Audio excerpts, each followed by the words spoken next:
Hi, I'm Laura. Hi, I'm Deanne. And I'm Philippe with less hair. And welcome to our Lymond Book Club. We are reading Checkmate by Dorothy Dunnett. And today we're going to cover my two favorite chapters of the book. Part 1, chapters 5 and 6. Dee will lead our discussion. And we have to give you a disclaimer this time that Philippe and I are both on vacation, so our internet may not be working as well as usual. So cross your fingers and be patient with us.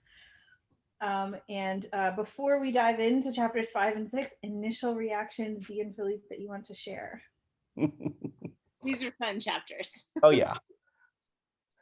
Yeah, I think these are my favorite two back-to-back chapters out of the entire series so far. I've had chapters I liked more, but not two like in a row like this. And they're so different from each other as well. So yeah, I think this might be the section that we've read for a video, like where I've just enjoyed the entire section that we've read for a video. And it was just like, some of it was just like swashbuckling entertaining, and some of it was like these beautiful character moments, and some of it was kind of creepy, and it just had everything. It was really a fun section. although, Laura, I kind of wish you hadn't said they're your two favorite chapters of the book, because now I'm like, oh no, did we already get to the good part? It's like, this is the high point? Well, this is just me, because I love kind of the whole gothic horror thing. And like, it just, chapter 5 is just so much fun for the whole like haunted house, creepy fortune teller, curses, from beyond the grave thing. And then chapter 6 is like the throwback to those wonderful scenes where like Will Scott fell in love with Lymond and Robin Stewart fell in love with Lymond. It feels like the rooftop chase again. It feels like the night of the ostrich. It feels just like the Spaniard. Like, it's just so fun. And this time it happens to poor Philippa, so it's kind of like the ultimate of that scene that is such a fantastic scene. So I'm not in any way casting aspersions on the rest of the book. You guys can make up your own minds, but these are my two favorites. And I had not actually realized, like, by divvying it up this way, we got to do these two, and that these two are just both so good. But I was like, oh, this is so much fun. I really want to make sure we do these. It was a fun section. I really enjoyed it. And it was kind of funny. I think maybe one of us made a comment last week about thinking that exploring the house was going to be kind of Scooby-Doo-esque. Did somebody said that, right? And so it was so funny when it ended up to be Marta at the end. It was just like, you stupid kids. I mean, it just felt like pulling the mask off of old man, what's his name? And I would have gotten away with it if it wasn't for you meddling kids. Yeah, like it felt so funny and familiar, and like, oh, it was Marta all along or something. Maybe we'll get to that when we get there. But yeah, there was two voices. So. Yeah. I would also like to add that I was absolutely right last video when I said they're mentioning these like passageways, these traboules, and I feel like there's a very good reason, like we're gonna have some sort of chase scene or escape scene through them, and that absolutely happened. So yay! Yeah, that was a quick fulfillment of your yes. suggestion. I love that you mentioned Scooby-Doo, because I was thinking about all the, like, every generation has the cultural references of what this kind of gothic horror chapter reminds them of. And because I was just at Disney World, I was thinking about the Haunted Mansion and how you go through and you see the creepy fortune teller in the room with all the weird like antique things floating around on the walls, and I was like, this is that scene. There's bits in here with like the dried herbs and creepy stuff that reminds me of this immersive theater show we go to called Sleep No More, where Hecate is a character, and Hecate's rooms have these like dried herbs hanging down and all these jars of stuff, and it's like exactly like the description of the Dame de Dutance. Yeah, I totally thought of Hecate's lair as like, this is what it is. Yeah. And I used to play this video game called Monkey Island, and there's this like voodoo lady. You find the voodoo lady's house through the swamp, and it's the same exact thing. You're looking through all the jars of creepy old ingredients. Yes.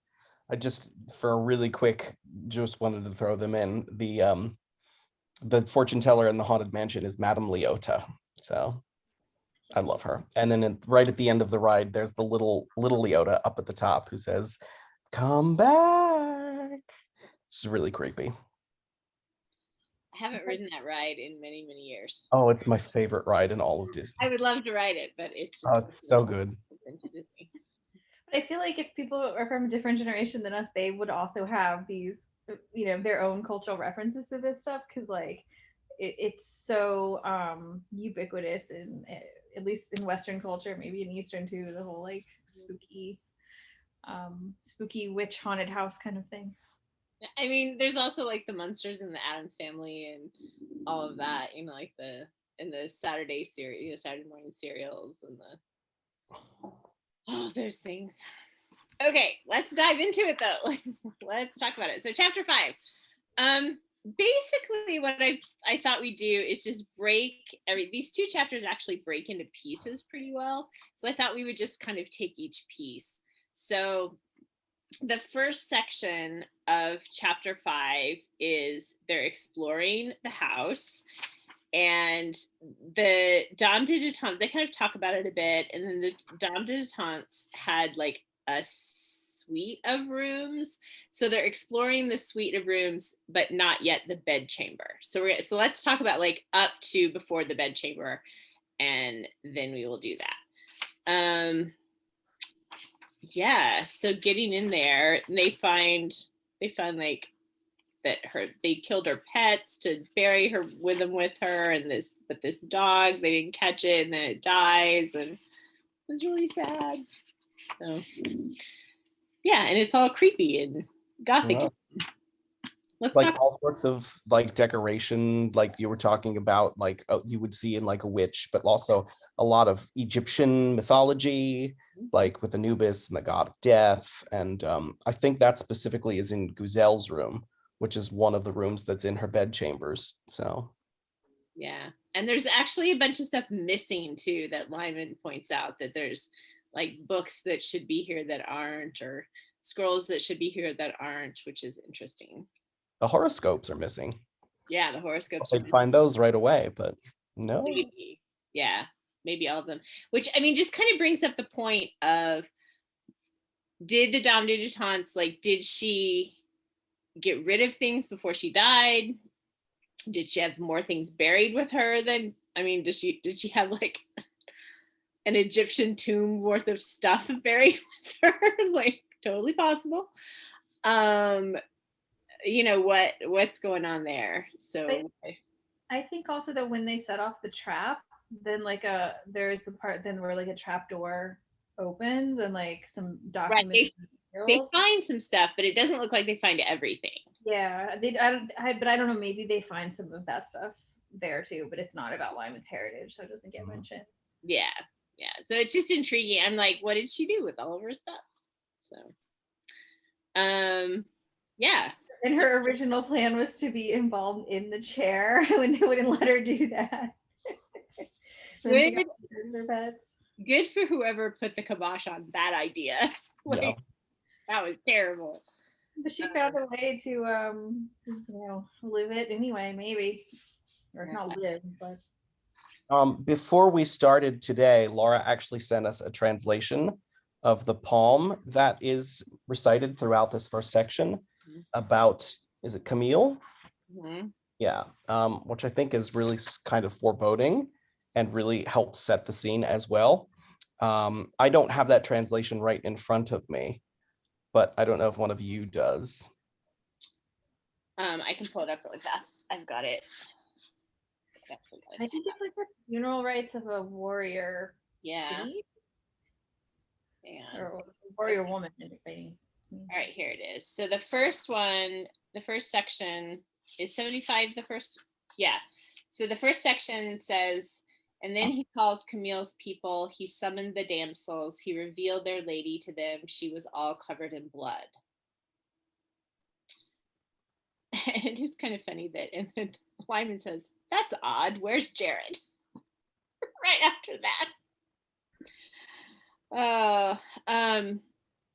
Let's see. What else did I want to say? I thought one thing I thought was interesting. This is after they discover the dog. so this is like partway down 74 where this is mostly in Philippa's point of view. This chapter is for the most part from her well, no, it's kind of a third person perspective, but we get Philippa periodically. Anyway, this is in Philippa's perspective where she says, call it an old woman's whim, Philippa thought, but you still had to explain the similarity between Lymond and Marta. And once you admitted the possibility of relationship, you had to believe that somewhere in this queer house there must be a record of it, which would dispose once and for all of the ignorance which now severed every tie between Lymond and his mother and brother in Scotland, not, of course, for Francis Crawford's sake, but for theirs. And so I just wondered here, is she saying that Lymond has severed every tie for the sake of his mother and brother, or that the disposal of the severing would be for the sake of Sibylla and Richard and not Lymond? Does that make sense? I think it's more the second, because Philippa is trying to find these answers. She thinks, Right. this is before she realizes she has feelings. She's trying to find the answers so that Francis has a reason to go back to Scotland and actually talk to his family again. Right, but the implication is that she's doing this for Sibylla and Richard, not for Lymond. Okay. That's the lady doth protest too much. Yeah, like I was kind of like, really? I don't think that's what she's doing here. I wouldn't do it for Lymond, of course, but for the rest I'm doing all this for Sibylla the whole time. It's been for Sibylla and Richard. Right. Just as when Lymond realized at the House of Revels that he had feelings for Philippa, they'd been there for quite a while. He just didn't realize. Right. And the same thing happens to Philippa in the next chapter. So yeah, I think it's good that Dunnett kind of sprinkles in the foreshadowing there and the way that they both like, because it's so unthinkable, they just like don't think it, and meanwhile it's building up in their subconscious until finally the light hits them. And it hits them, I kind of love the way it hits them both in this like very embodied way. Like it's very physical when they have this realization, and it's fun to see that. Okay, so then Lymond mentions that there's things missing, but it's not theft, because there's apparently this really expensive Bible that's there, and he's like, well, it wasn't a thief because they didn't take this Bible. And then he says, the second part of the poem, they washed her in rose water and cut her fine locks, and then they perfumed her. There's balm and there was plenty of myrrh. They adorned her body well within it. So this is like funeral rites. So, yeah, they're the first people to go through the chamber since she died. So it is kind of like, it's not her funeral, but it's very funeral-esque. I don't know what you call it. yeah. Are they though? Are they the first people to go through the chambers? Yeah. I mean, I have a feeling Marta knew exactly what she was doing when she sort of sat in the chair and did her thing. So I feel like she's been in the chambers. Or it's possible that she knew that from beforehand, before the Dom died, but yeah. I don't know. I mean, I guess what we have to say is, do we believe that Marta is as superstitious as she says she is? Because if she is as superstitious as she seems to be, then there's no way she went in that room, because she's afraid that she's going to get cursed by the dead lady. You know, if she's faking her superstition, then who knows? All bets are off. But if she's faking, she's doing it really well, considering she stayed in the chair with the trap that she must have known was there, and it would have gotten her, and if Lymond hadn't saved her. With like the fire falling on the chair with her in it. Yeah. And then there's also just like these little bits like, she has told me not to come. The Dame de Chance to hear her might not have been 3 years and more dead in her grave. So the way Marta talks about her like she's still alive and she still has power over her and all of them. Yeah. I mean, it certainly seems like she's nervous about what the Dame de Chance can do. So the next bit of the poem that's on 77, 77, is in a silken sheet from Almera was the maiden buried. And when they placed her in a bier, which was rich, and then they placed her in a bier, which was rich and expensive. The bed was covered with cotton, and above it they placed a tapestry which covered all the bedding. So then we're going to the bedchamber. This is when we're going into the bedchamber where it gets interesting, and there's this bizarre statue like right in front of them.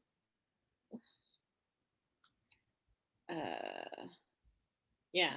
Jarrett saw the statue and exclaimed, "Christ, Francis, what in God's name is that?" Yeah. What do you think the memory is that Philippa has where she says that all the things that she sees, these sort of exotic, if you will, things in the bedchamber, stirred a memory in Philippa of things she had put behind her, a memory she was just with pain bringing to light when Jarrett saw the statue. I mean, obviously it's something from the Seraglio and maybe the chess game kind of thing, but do you think it was something else? Well, the last thing that's before the memory is the tall ebony bed. So considering that like fancy bed that had been a gift to the Sultan that she spent the night with Lymond right after the child died, and then he had the nightmare and he was crying and she got him to agree not to kill himself. Yeah. I thought it was that memory. Yeah. That makes sense. I like that. Yeah.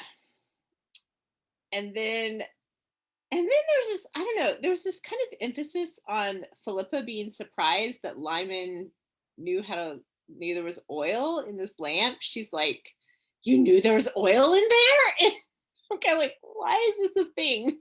I don't know. I think that's there to allow him to explain, well, Guzel has one just like it. So there's all these little references to Guzel. There's an explanation of why she was there, that Dragut would have sent gifts to King Henri, and that would be why Guzel was visiting, and how the dog arrived. And then when they get into the room, there's like the implication that the dog was Guzel's dog. So the dog that's like, starved and died away, it has this association with Guzel. Yeah. Bringing her up again. Yeah. Let's see. The little quivers in her stomach every time she's mentioned is my headcanon. So Oh, there's a bit where she it does literally happen later. So I love the bit where Jarrett says he's gonna bow out. He's like, "I'm going downstairs," and then Philippa wants to stay as a safeguard to wait, and Lymond's like, "What are you gonna safeguard me from?" And her answer is the beastly snare of overconfidence. It's so good. He knows him well. I think part of what makes this chapter so good is the combination of like really vivid, kind of over the top gothic haunted house imagery combined with the characters being very kind of playful and snarky and witty and bantery and like unserious about it. And it just makes it like delightfully entertaining. This is probably the best chapter to listen to the audiobook for. Like I actually this I always enjoyed the chapter, but it never like really stood out to me until I listened to the audiobook, and I was like, my God, this is so much fun. Okay, that's good enough. Yeah, there's a creepy bit next where it's they reach the antechamber, and in the stilled flame of the candle, she turned to face him and faced him. Behind the well-mannered authority, she wondered if there was a thread of tension, an echo of the tightness she felt in the air, in her head, in the quality of the silence about them. And then it goes on. The dog is there, and she says, "I smell what you smell. I smell danger." Like, ooh. What could it be? Yeah. So I just highlighted a bunch of imagery that I liked and snarky lines that I liked. So I love that as they go into the chambers that are sort of creepiest, there's this door so low that Marta has to stoop down to unlock it. The key took a long time to turn, and the door, when it swung slowly open, showed them only the foot of a narrow, worn staircase stretching up into darkness. So it is just so haunted house.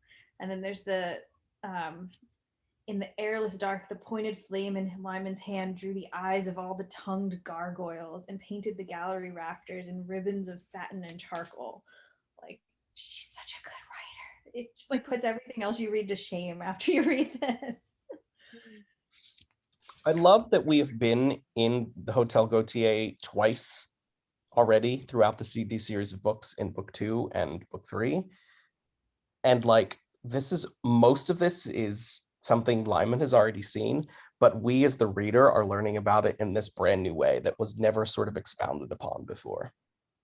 Well, and somewhere there's a reference to like there's an entry into her room that her guests would use, so they didn't have to go through Gautier's. Right.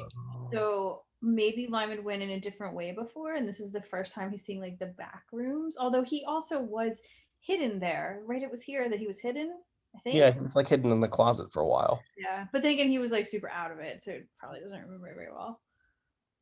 It's also interesting because I remember in book 3, Lymond's and Philippa's experience was completely different. Lymond and Jarrett got like the long drawn curtains and the darkness and the eeriness of night. And like Philippa sat around in like a day room drinking tea with Guzelle and the Dame du Toutant. So coffee, and it was book coffee, 4. that's right. Yes, coffee. You're Oh. gonna dislike it until you develop your taste. Or like me, you'll always dislike it. It's okay. Missing out. And that's definitely book 4, by the way. Yes, apologies. Book 4. So then we have like it sort of like builds up to the chase scene because Lymond is being very playful. And he's doing all these quotations and these voices. I am Hermes, conductor of souls. Come if you wish, come if you dare. All things arise from space, and into space they return. Space is the beginning and the final end. There isn't much of it here. Watch your head on the newel post. Yeah. I love there's so much of that where it's like this beautiful quotation or this like evocative phrase, and then there'll be some sort of funny comment at the end, and it's just there's not some space. And so there's another one where Philippa's capping it, so it's Lymond, and he's going on and on again. Wouldn't you expect some mysterious papyri, for example? Think of Jawaka, who gave an apparient to the great Buddha himself in the smell of a lotus flower. I think of him constantly, said Philippa shortly. I think of him all the time. Yes. Okay, so then let's see. Well, there's one bit before the next bit of the poem, which is 79. Lymond says he asked her, "Do you know the rest of the poem?" And Philippa answers, "What? No." And she's taken aback. As the quote is, this is what it says. "What? No," said Philippa, taken aback. And I'm like, why was she taken aback? This seems like a very like, I mean, it's a nice poem, but it's not shocking or anything. So I had assumed because she knew the rest of the poem that like it was a very well-known poem, but there were like more verses that weren't in like the popular version. And she was surprised, like, what? No, like there's more verses to the poem that weren't readily available. And of course, Lymond knows them. I mean, maybe. So this is what the rest of it is that she's taken aback to know is there. It's a golden inscription was on the tomb. Letters of black were on it. Her epitaph was written there. The letters read. The verse says, "Here lies Camilla the damsel, who was most brave and most beautiful, and who greatly loved chivalry and upheld it all her life." Which does not seem all that shocking to me. I don't know. What's interesting about that is the Dame de Dutants when we, I think it's when we first meet her, when Lymond first meets her and he's escaping and he's all injured, and they have the exchange of quotations from Aucassin and Nicolette, and there's some lines about her being like dressed like 100 years ago, like she's a super fan cosplaying the Age of Chivalry, basically, which to them is like 100 years ago. So the fact that he picks out this poem, I feel like is explained by that. That makes sense. Yeah. I don't know.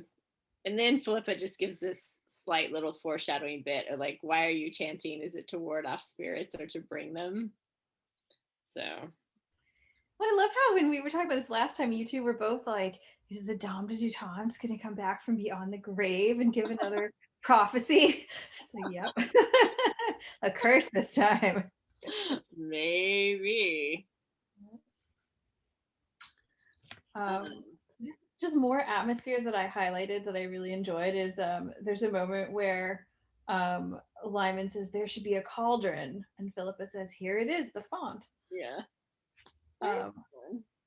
And then just the description, I just love the shelves laden with jars, their mouths stopped with parchment, with retorts and horn flagons, with mortars, crucibles, and alembics, and funnels, beakers, and ladles lay on tables below the dried herbs, hellebore, plantain, club moss, centaury, chamomile, which hung in faggots from the low rafters. Just the creepy, like witch imagery, and then the cauldron is right after that. Yeah. So then we move into the meat of this section, which is the bedchamber. And we've moved through, I think it's interesting, we've moved through this like creepy spaces, and we've kind of had these like a little bit shocking moments of like finding the dog, like sort of probably dried, sort of slightly mummified dog. Evidence of like the pets have been taken away, and we find all these like creepy statues, and so there's all this stuff that's leading up to this. Now we're going to go to the bedchamber, and there's even kind of a moment of like, are we really going to go in? Maybe we'll just seal it off and not go in. But of course that would be insane. So she'd curse them from beyond the grave for sure. Yeah. I also just want to highlight the door to the bedchamber. It's bronze, hung between twisted stone posts, and the handle was a grinning horned head with a shining bronze ring in its mouth. I just loved reading this right as I was going through the haunted mansion, because I was like, it's full of creepy doors too. Like, she just goes all out with these tropes, and it makes me so happy. Yeah. When it was wide enough to admit him and no wider, Francis Crawford released the ring and walked past it into the chamber. Dun, dun. And then you can almost hear the music. If this is a film, you can hear the music just like starting to rise, and then he's going into the chamber. And it's very telling that it's not Mr. like General of King Henri. It's Francis Crawford here. It's Francis Crawford at the bottom of the page. Like, this is personal. This is not a professional endeavor. Yeah.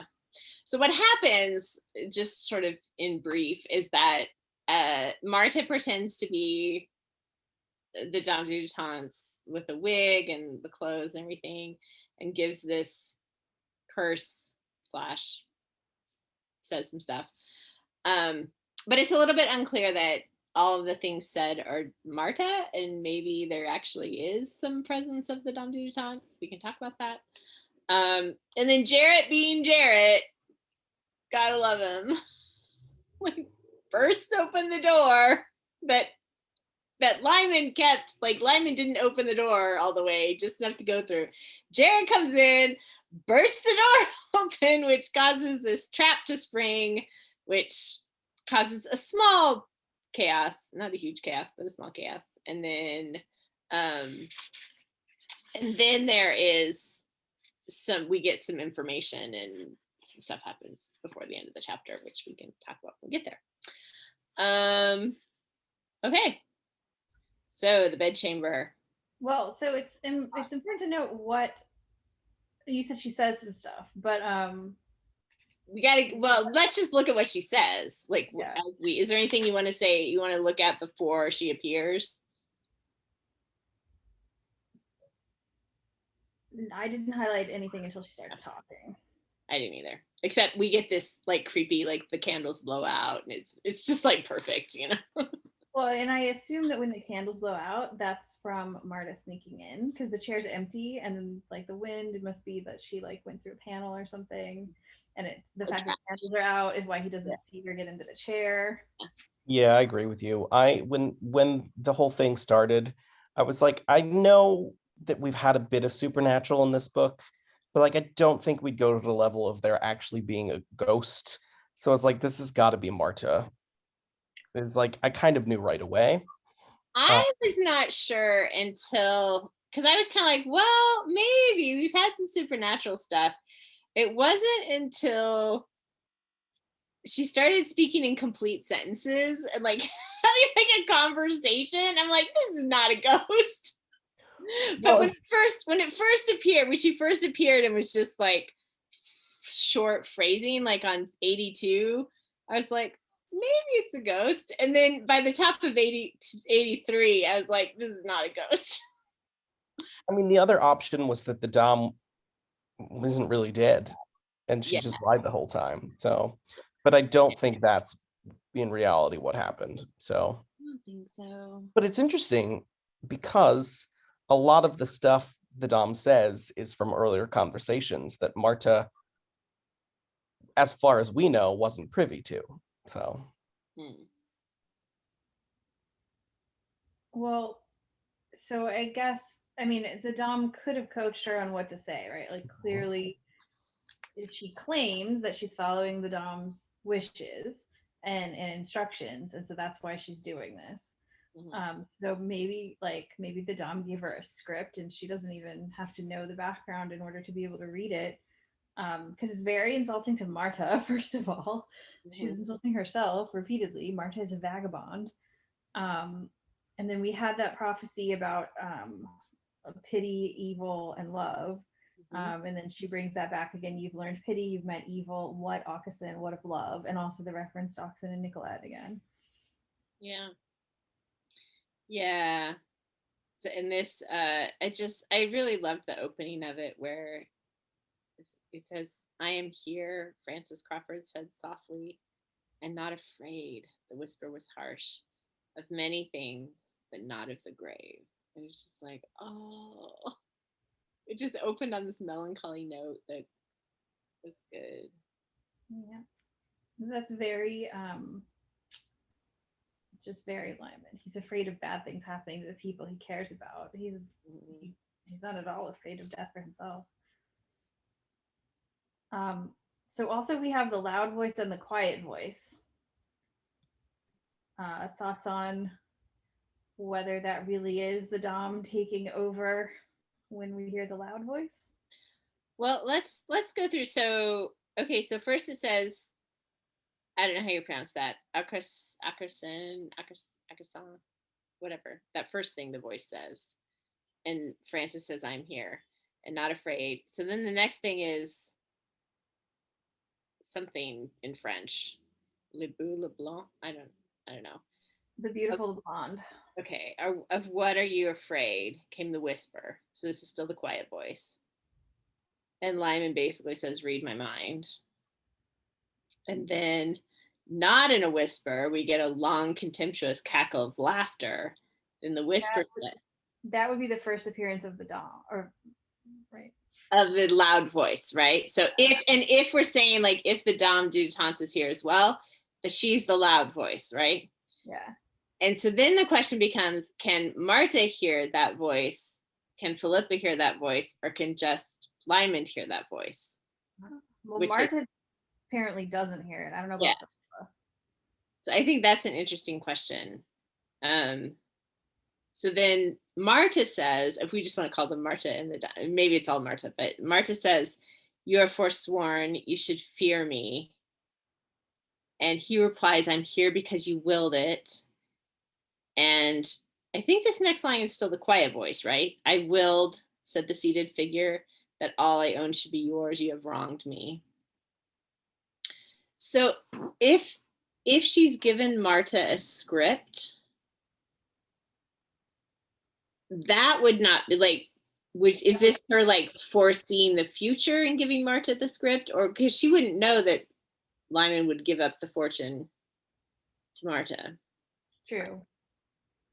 So It could be a scenario she gave her, or it could be that Marta knows that she'd think this, or it could be uh, the Dom channeling the whole thing. Maybe and it's just that some of it Marta's aware of the channeling, and some of it she's not aware of it.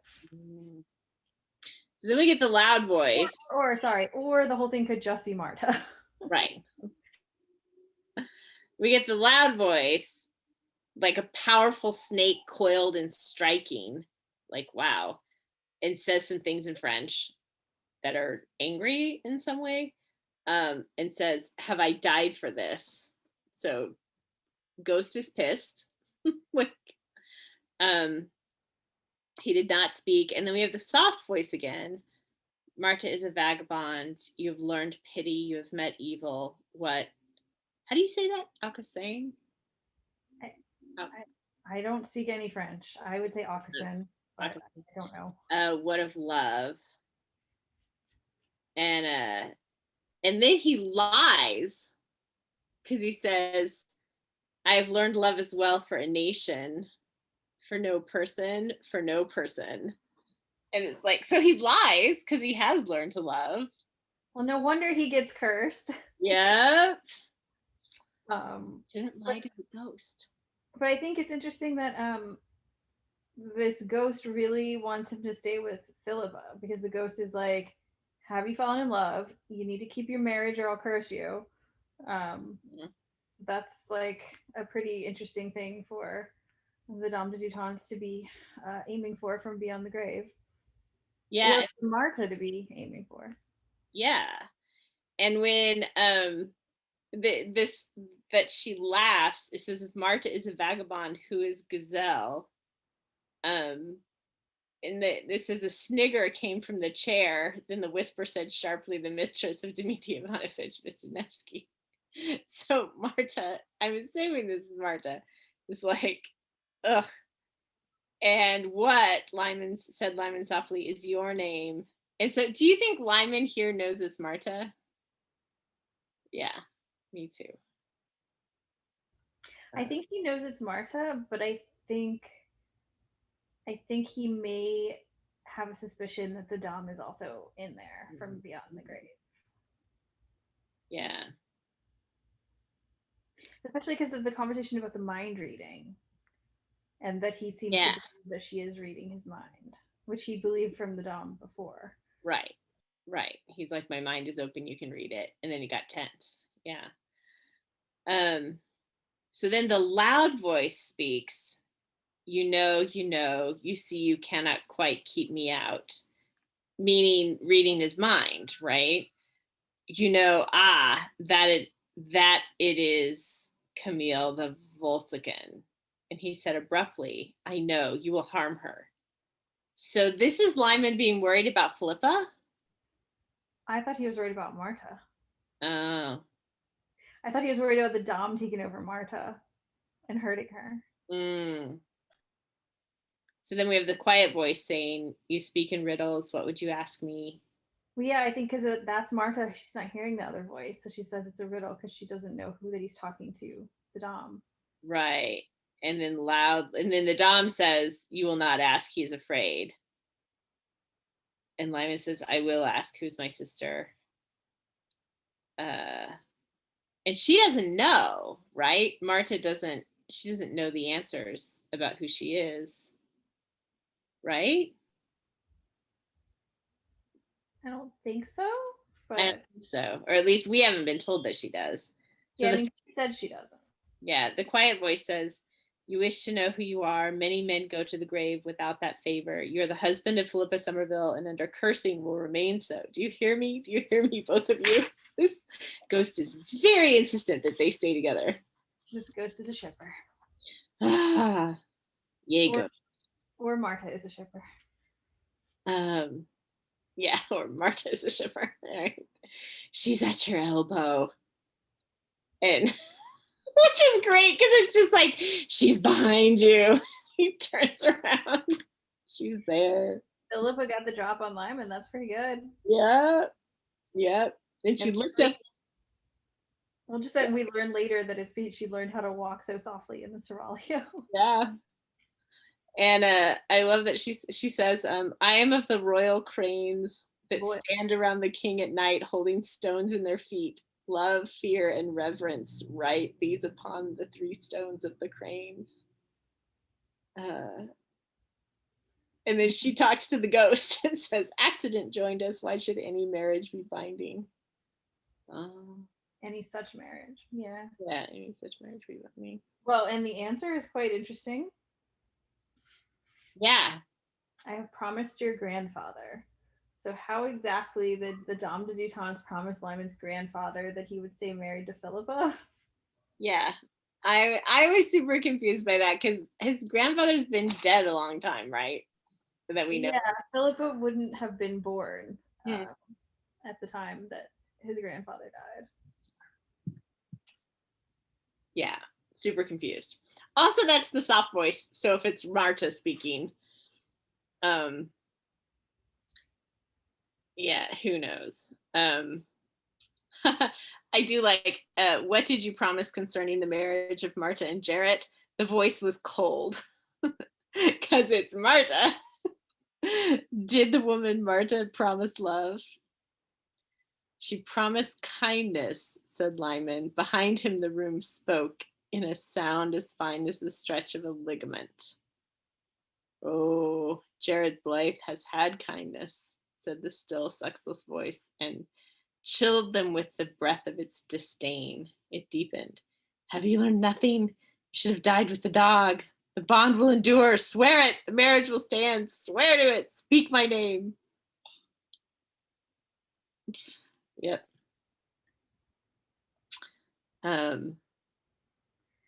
So he defies her. Mm-hmm.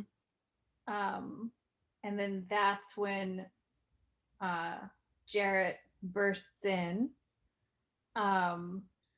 And she swears again. She tries to get him to swear again and says she'll curse him. And then she gives the curse. Mm-hmm. In fire is your friend, in flood is your foe, in powder is your release. Remember me. Thoughts on this curse and what it means? No clue. I mean, fire, flood, and powder. Yeah, I'm not sure. First of all, I want to apologize. I haven't said anything in a while. My nephew's in the next room listening to something very loud, but I think I sent the text and it's quieter now. So sorry about that. I haven't really participated in a while, but I'm back now. Say all the things you were going to say. I was too busy trying to text my mom to be like, can you please turn it down? So anyway, I feel, is this a curse or is this a prophecy that's going to come true? Because we already see fire happen almost immediately, although I don't think it's quite his friend, although it does reveal things that he was looking for. So in this instance, maybe fire was his friend. I mean, I guess I would say I think of it as a curse because she says, the marriage stands or I curse you. And then she says this next. So I take it as a curse, but you're right. That may not be the curse. Maybe that's just another prophecy and the curse is an ambiguous, like, you are now cursed. And if it is a prophecy, I feel like maybe this is some of the supernatural thing coming through, that this wasn't Marta, especially since she seems very genuine when she's like, what are you talking about? When he mentions it later.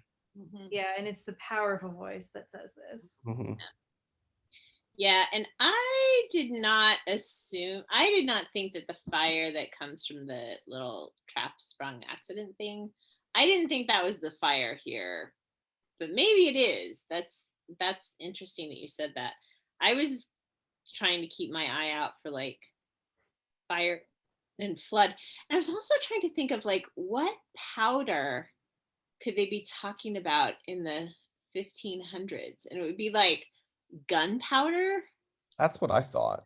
So, because it certainly wouldn't be, the only 2 powders that I could think of, or 3, I guess, would be like gunpowder, some kind of poison powder, or makeup powder, like, it's in front of your face. So I don't think it's the last one. So, gunpowder or some sort of like herb poison something. Unless the powders are released, unless they're able to like disguise themselves as something and get out of somewhere. I don't know. But yeah, I mean, fire, who knows? Is your friend. That's a weird one. I don't know. We have also the reminder from Lymond, it pays to study one's Gothic romances. Yeah, I don't really know how many Gothic romances they had in the 1560s or 1550s. But Wuthering Heights. I should say I tend to think of that as more of an 1800s thing, but maybe I could be totally wrong. But I mean, they definitely had, I don't think they'd have called it a Gothic romance. Maybe that's just a translation of what he really would have said in time for a modern reader to understand it. But they certainly had like this kind of aesthetic. I feel like you see it in Macbeth, which is right after this. Yeah. And there's like, the whole, I tend to think when I think Gothic romance, I think like crumbly castle, like mad monk, like innocent young woman pulled into some sort of scary dark situation kind of thing. So. Well, I feel like if you go back to Greek and Roman mythology, there's a lot of this kind of aesthetic as well, just different religious undertones, but it's a enduring set of tropes. You'd see the story of Persephone and Hades as sort of a Gothic romance. Absolutely. There you go. And I was thinking, Ariadne and the Minotaur and Theseus. Yeah. Yeah. Okay. So Jarrett shows up. Oh, Jarrett.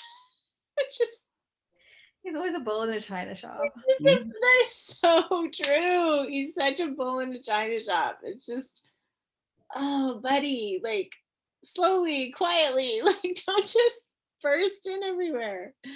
But in this like room full of flammable things and flames, and then you burst in with letting all the air in. Yeah. I didn't actually quite catch what happened. So he opens the doorway really wide, and then like an arrow gets shot. So like it says the bolt had sprung from the bow of a statue. So like there was a statue that was set up to fire an arrow at the chair. Yes. Okay, it hits like a dove in the air or something, and it causes a chain to like whip through its pulley, and send the lamp down right on top of the canopy of the chair. So it's gonna like shatter this chair into fire and like set Martha aflame if Lymond hadn't like run and like knocked the chair over just in time. Right. Okay. And then Philippa and Lymond are like putting out all the little fires. Yeah. Okay. Lymond is already running as Jarrett steps into the room. So you can assume that he saw this trap and how to set it off and dodged around it, because he knows exactly what's going to happen when Jarrett steps in the room, or else he wouldn't have run right to the chair and knocked it over. I feel. Or at least you can kind of see it happening as it's happening. Because he's already running before the bolt gets loosed. I don't know if maybe he sees it like the instant Jarrett comes in, or if he already had realized it. But yeah, he definitely either he figured it out when he first came in, or he figures it out really fast, like right before it happens. But either way, he moves fast enough. Almost every single piece of the trap is described in detail before, in the previous section, before the Dom starts speaking. Well, Marta as the Dom. Yeah. So I feel like Lymond scoped it out, cased the joint, was like, oh, there's totally a trap. I'll make sure not to set that off. It's very Lymond. Mm-hmm. Yeah, maybe that's why he's so startled when Philippa has also snuck in, because she didn't set off the trap either. I don't think she realized it was there, but she managed to not set it off. You just slipped through the door in the same space. She just didn't open the door any further. Mm-hmm. And Jarrett, with his big hulky body that always gets described, like his sexy hulky body. Oh, sexy. Yeah. He does have this really sad moment on 87 where Lymond says she could have died, Jarrett, and Jarrett replies, who would have mourned? He was breathing heavily. He said, "You know her. To get what she wants, she'll do anything, hurt anyone. Even," he stopped and then said, "most of all me." And it just made me sad. Mhm. And this marriage is not going so well. No, I mean, it's part of in the moment. I think he's kind of mad that she pulled this chicanery, but there are definitely some deeper underlying issues that we've missed in the last 2 years that they've been together. Yeah, well, she keeps insulting him. Like at the beginning, she's like, "Go back to your room and drink" or whatever. So, and then he then starts insulting her, and he almost hits her in this. And he accuses her of having like sexual designs on Lymond. Well, I had a question about that, okay? Because what Jarrett says is, she had something to gain by maintaining your marriage. She keeps you beside her. So Jarrett does not actually say she wants you sexually. She just said she wants you beside her, which I think is a reasonable thing for someone like Marta could have reasons to want Lyman around, like without wanting him. And Marta is the one who says she stood upright for carnal pleasure, she said, and laughed wildly, like unto Uranus and Gaia. It hadn't occurred to me. I mean, obviously it hadn't occurred to her because she's the one who said it. And I'm not that I'm saying that she feels that way. I don't think she does. But I think she made the assumption that Jarrett was making that accusation, which was he actually making that accusation? Like, or was this just a really good example of them just like their communication is just like they're just terrible at relating to each other and assume the worst about each other and all of that. So It could be. I took it because he gets so angry that he almost hits her. He's angry about her. It is a gift of Francis's to fill his house with son's bread and incest, which implies that she knows the child's parentage, which is interesting. So, but I don't know. I sort of took it as he meant that because he's just so bitter and it just keeps attributing the worst to her. Yeah. And he does have some hangups about Lyman, and we know he wants Lyman. So it is possible that he just assumes everybody wants Lyman. Yeah. And admittedly not a wild assumption given the trope of everyone wants Lyman. It said somewhere in this, everyone either wants him or wants to kill him. Mm-hmm. Chapters. When Marta realizes, not Marta, when Philippa realizes, I think she sort of part of her thought process. Oh no, somebody's like, how is Philippa not a part of this? And then at the end of that next chapter, she's like, oh shit, I am a part of it now. Right. So yeah, I mean, she flat out says she knew of the trap, but she allowed it to happen anyway to her, because that was the instruction the Dame de Dutons left for her. And she is scared of the Dame de Dutons. She says, "I'm cursed enough," and yeah. Poor Marta.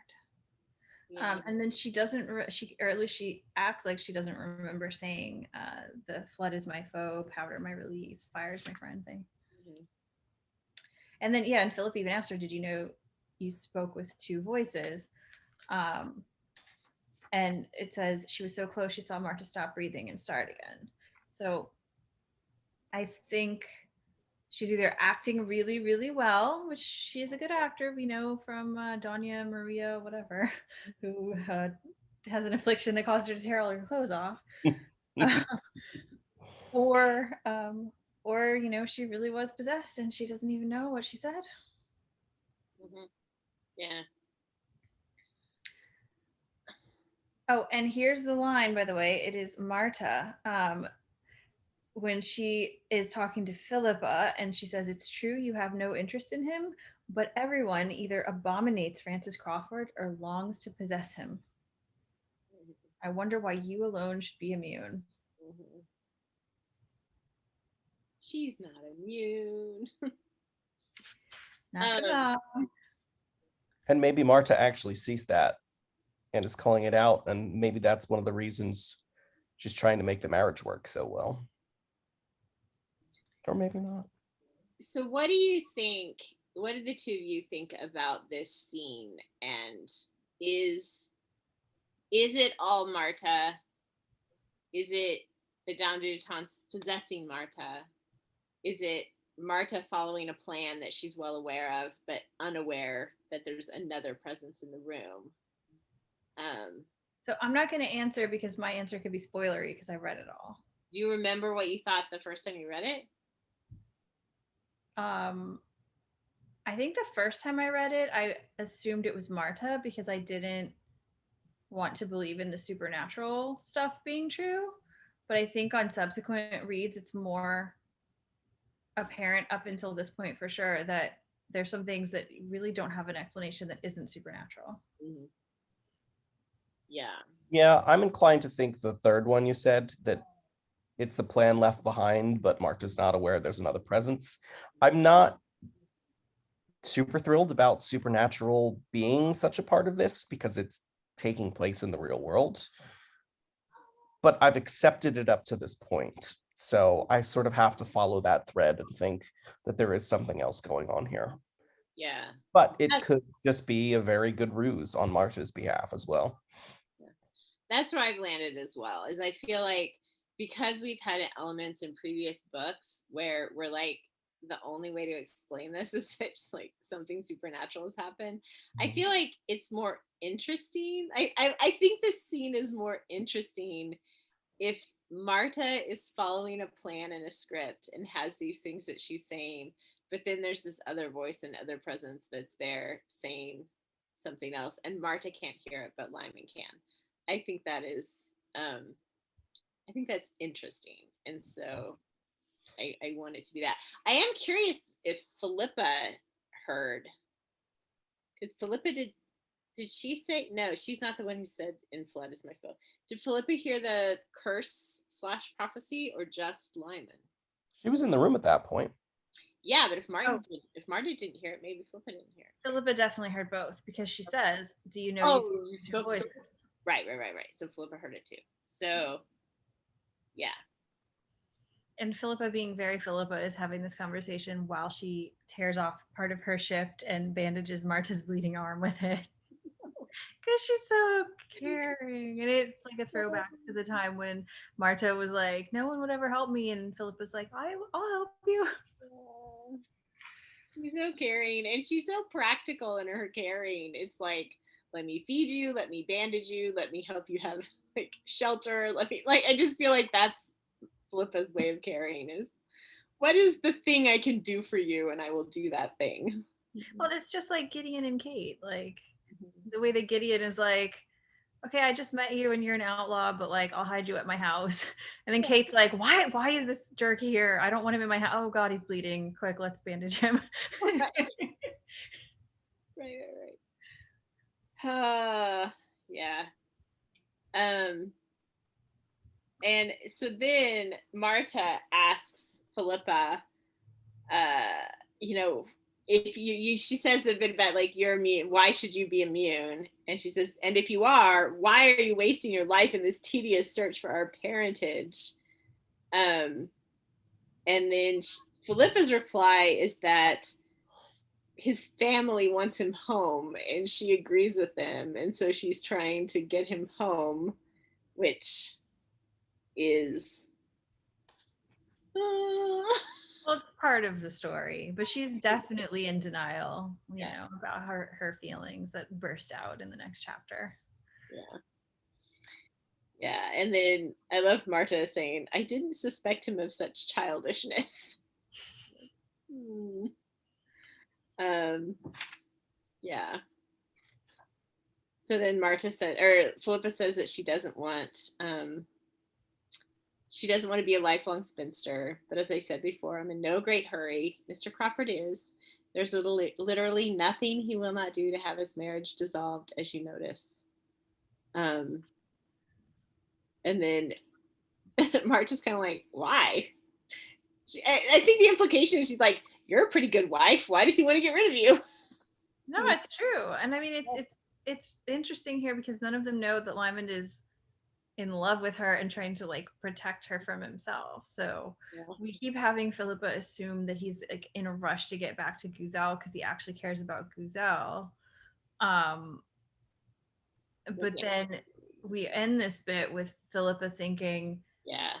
about his relationship with her mother. Mhm. That was such a key line. When I read that, I was like, oh, one did not say to Marta or anybody that since one was a schoolgirl of 10, one had watched the deepening bond between Frances Crawford and one's mother. And it's interesting that she speaks about herself in the third person. Dunnett uses that one as like a point of view thing, which is kind of weird, but whatever. So And I this said, is oh, go ahead. this is one of the major blocks that is why Philippa's feelings for Frances haven't come out yet, which we've discussed in the past couple of segments, is Kate's relationship. And like she's just thinking about it now. So it's confirmation. So has she changed her interpretation that he's in love with Guzel? Does she now think he's in love with Kate, or does she just think Kate's in love with him and she doesn't want to hurt her mother? I think it's the second one. Yeah, I don't think she thinks he's in love with Kate. Although I do think that she thinks he's got a special relationship with her mom, which he does. I mean, yeah. Yeah. But I think as far as we've seen of that relationship, his feelings are not romantic. Kate's obviously are. Yeah. But there's a playful banter between them, just like there's a playful banter between himself and Philippa. So I mean, I think Lyman's view of Kate is more like big sister aunt sort of feeling. This is a boy who gravitates toward mom figures. Yeah. And Kate's feelings towards Lyman are he's too young, but I really like him a lot. you know. So. Okay, so then we get a bunch of information because they find some papers. Well, not a bunch of information. We get a little bit of information, which I think is interesting because it's presented in an order that I think is really interesting. And so we get some papers, but we find out that Marta is 2 years older than Lyman, so they're not twins. there goes the Eloise theory. Yes, that does go the Eloise theory. So she's 2 years older than Lyman, but we don't get any information about who her parents are. And then we get this list of dates, basically. So there's 7 names under Crawford. You and Richard and your mother are the only ones living. So we're given this order: the first Baron, his wife Honoria, the son Gavin, Sibylla Simple, and then Sibylla's 3 children, of whom you are one. Okay. But that is not the chronological order in which they're born in, which I thought was kind of interesting because the actual order that it should be in is the first Baron, who was born in 1475, Honoria, his wife, born in 1477. So she's 3 years younger than the first Baron. Then she dies. Then Sibylla she dies at some point. Sibylla is born in 1488 and Gavin is born in 1495. So Sibylla is 7 years older than Gavin, which I had not figured out, but like, was that information we had before? Because I don't think so. I think we're just getting it in this order because it's the Crawford family tree. So like the first Baron and Honoria had Gavin, and then Gavin married Sibylla. So it's getting it like Crawford family tree order. But yeah, you're right. It's interesting that Sibylla is so much older than Gavin. Yeah, I just think it's super interesting because she is 13 years younger than Frances Crawford the first, but 7 years older than Gavin. And Lymond was born when she was almost 40. Right. And between Richard and Lymond, there's a 10-year gap. And then she has Eloise 3 years after Lymond. So Also interesting, the 10-year gap between Richard and Lymond. Did we know about that before? I don't remember. I don't remember that. I do not remember that we knew that Richard was that much older than Lymond.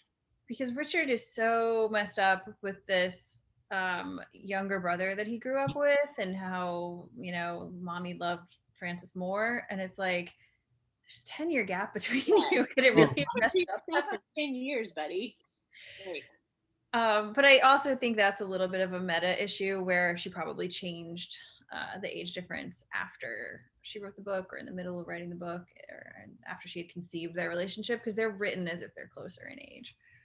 well, there was another question I had though. So if there's a 10-year age gap between Richard and Lymond, and Sibylla had Lymond and Eloise in France, if Richard was not with them, so if Richard's still at Midcoulter and Sibylla's in France, then when did Sibylla leave Richard and then return with two siblings that he didn't know? So like, okay, so maybe that's why he's bitter. Mom kept him. So I think, yeah, it's like mommy left me when I was, 5 or 6 or 7 or whatever for years, and then comes back with two children that are now my siblings. Like, that kind of makes sense. Because if Sibylla was in France for the whole time between Lymond and Eloise's birth, which I don't think we can assume, but travel's kind of hard, and to go to France twice in 3 years and return in the middle seems kind of a lot of travel. So, I mean, travel between Scotland and France was probably pretty easy because they're allies, but yeah, no travel was actually easy back then compared to now. Like, yeah, no travel is actually all that easy, and it takes it takes a while to get places. So if she was actually in France this whole time, then she doesn't come back with Lymond and Eloise until Richard is like 13 or 14. If Lymond's born when he's 10 and Eloise is born when he's 13, and then she comes back maybe when he's 14, that's a long time. I don't think we can say for sure if she was going back and forth or if she just stayed there. We don't know. But yeah, it is a while away. It could explain some of Richard's bitterness. Yeah. Richard's at home with Gavin, and Sibylla's not there to counter Gavin. Up with kids and yeah. Kids that Gavin hates. I mean, we don't ever know how he feels about Eloise, do we? Like, do we ever get a... I don't think so. I don't think it's mentioned, but I would assume it's similar towards Lymond, especially if they're not his. She did end up at convent, which does say something.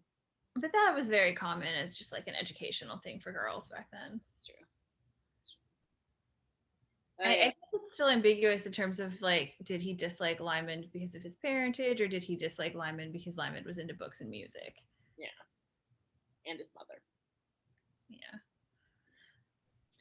And then we get the big shocking reveal at the end of the chapter. Yes. Which is, apparently Francis Crawford died of birth. Or soon after birth, like within a month of being born. Which I definitely say is shady. Like, I don't buy this for a second. This is ridiculous. I feel like this is just some roadblock in him finding the actual truth. Exactly. This is like a red herring. Who knows why it's here, but I do not think this is true. I think the Francis Crawford that we know is actually Francis Crawford. Who knows why there's a dead baby, and a death certificate, but I just feel like that's too much of a who shot JR, like waking up in the shower and it's a dream or whatever. For those of you who don't know, there was a TV show that famously erased an entire season of the TV show by saying somebody dreamed it in the US back in the 80s. It was called Dallas. And I just feel like this would just be a way too cheap way of messing everything up. So I don't think this is true. I think it's ridiculous. Yeah, I think because it's found with that key, that the key is going to lead to something else. Yeah. And like that's where the full story lies. That like the death certificate is just a piece. Yeah. And it's just the dame playing her sick little twisted games. Yeah. She's definitely leading him on some sort of scavenger hunt, goose chase. And what's funny is he's not really even the one taking it up. It's Philippa that does. So. And what do you think about the fact that Marta is investigating this key? Like, I mean, I think she's genuinely interested in helping, because if she finds the answers about Lymond's parentage, she'll get answers of her own, possibly. Maybe. So I think helping benefits her. It gives her sort of truth that she's always wanted to know. Well, or if her goal is to keep Lymond and Philippa together for mysterious reasons, maybe she thinks the answer would motivate them to stay together. Yeah. I could also see her wanting to find out for herself, like wanting to find the information so that she has the information. Whether she then gives that information to Philippa or not, I think is a totally different question. I'm a little bit suspicious of Marta's motives. I feel like they are, like, I don't know where she's coming from. And I don't necessarily think that she has Lymond's best interest at heart or Philippa's best interest at heart. Maybe that's me being cynical, but I mean, I want to trust her because we ended up sort of feeling that way about her at the end of the fourth book, right. Especially how much she cared for him in the tower, and you know how she treated him after that awful chess game. But like I feel we're on rocky ground with her again at the beginning of this book. And that might just be because so much time has passed and their interests grew apart. Yeah. But she's definitely sort of enmeshing herself into the story again. So Yeah. I think some of this is realistic. Like she had a breakthrough in the fourth book, but one breakthrough doesn't change a lifetime of, growing up without love and care. So even though she did have this care for Lymond and this care for Jarrett, like she ends up crying in Jarrett's arms, like those feelings could have been completely real, but her ability to adapt to this whole other way of living her life doesn't mean that she has the tools to be able to do that. No one raised her to be like a caring, functional person because nobody cared about her. Right. Yeah. And the sad truth of that is that maybe she isn't a caring, functional person, and so that maybe the past that she's lived makes her not trustworthy in this way. And the contrast between her and Lymond is very interesting because he's got his fair share of issues too. But he was raised by Sibylla, so like you at least have some hope that he can become more functional. Whereas with Marta, like, does she have any grounding that would enable her to just be a more sane, capable, functional, loving person? Like she obviously feels, but like to have a relationship with someone is really hard if you don't know how to do it. And Jarrett being Jarrett, he's not helpful in this area. He's like the worst possible partner for her because he's so impatient and he's not helping her. And he's so uninsightful. Like he just can't. He always assumes the wrong thing and just gets angry and gives the worst spin on everything. Yeah, like even if he loves her, he's just terrible for her. He should have just been with Lymond. That would be another good way to end the series. That's okay. What, Jarrett and Lymond getting together? Yeah. See, this is why Captive Prince is basically Jarrett and Lymond like get together romance, but they had to make the Lymond character a little less capable and the Jarrett character a little more so that they're equal. Because the problem with Jarrett and Lymond is that Lymond would just get so bored of Jarrett very fast.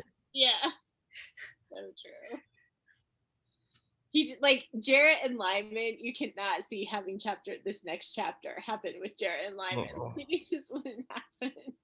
They could get close, but they couldn't. Because what's interesting is that it's so reminiscent of the Robin Stewart rooftop chase, which is like even though Robin Stewart is nowhere near Philippa or even Jared in terms of his competence, that he had that, inspired by Lymond, he had that inspirational, like, heroic moment of actually saving Lymond's life. He rose to the greatest self that he could have been. But it was like only in that moment did he ever rise to that great self, and he was never able to get there again. Whereas Philip is always that awesome, basically. She's great.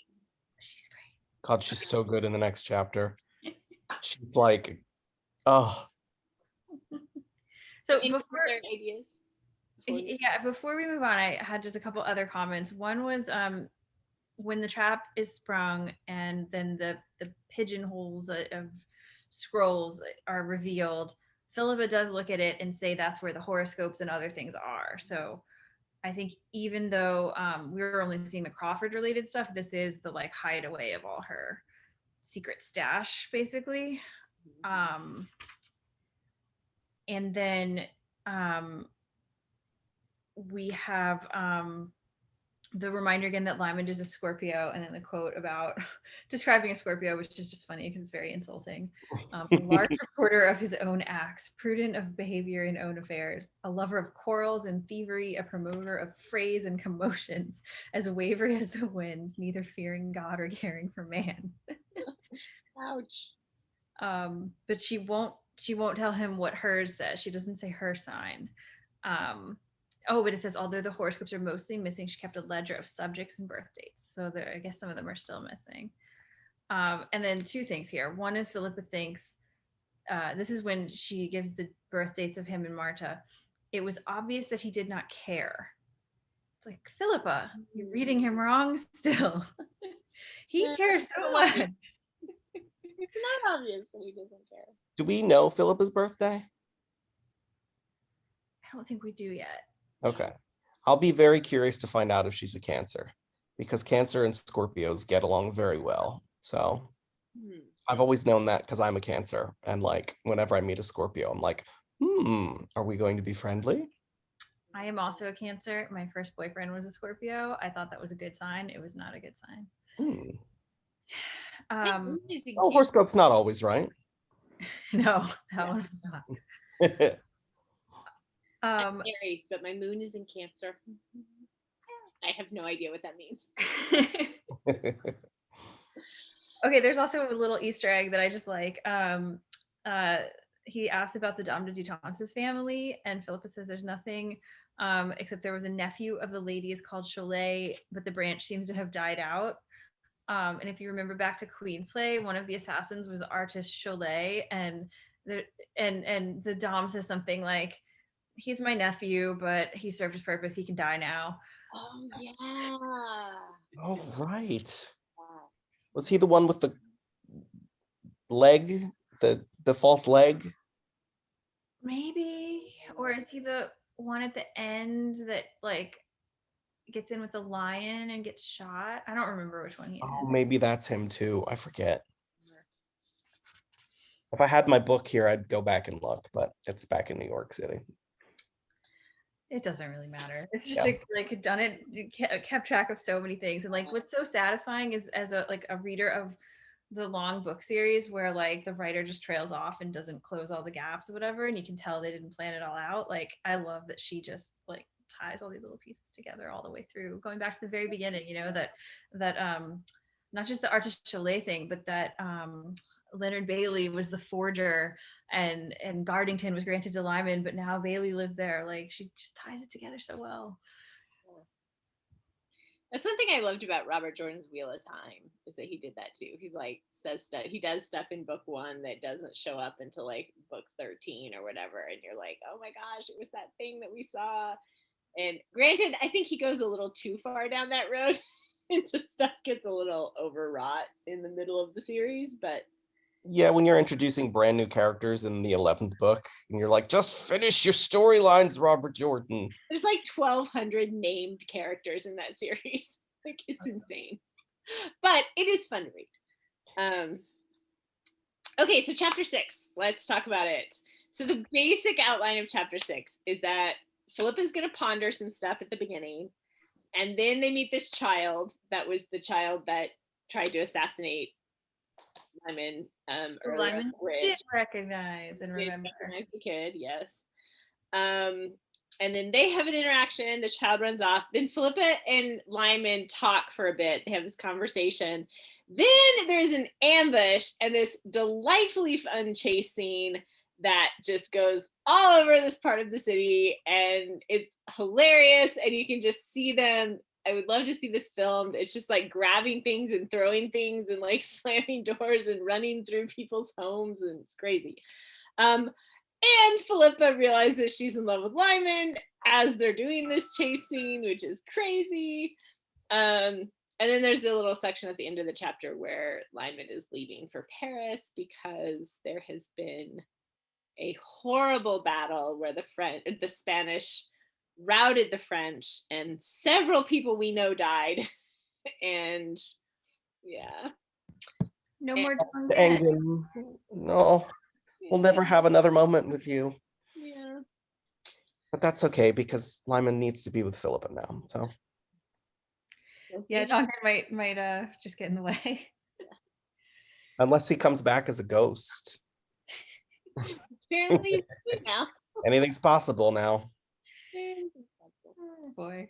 So yeah, so let's look at this first section where Philippa is she's tired and she's thinking and she's asking. She has this section where she asks a bunch of questions that I think are really good. It's at the top of 96.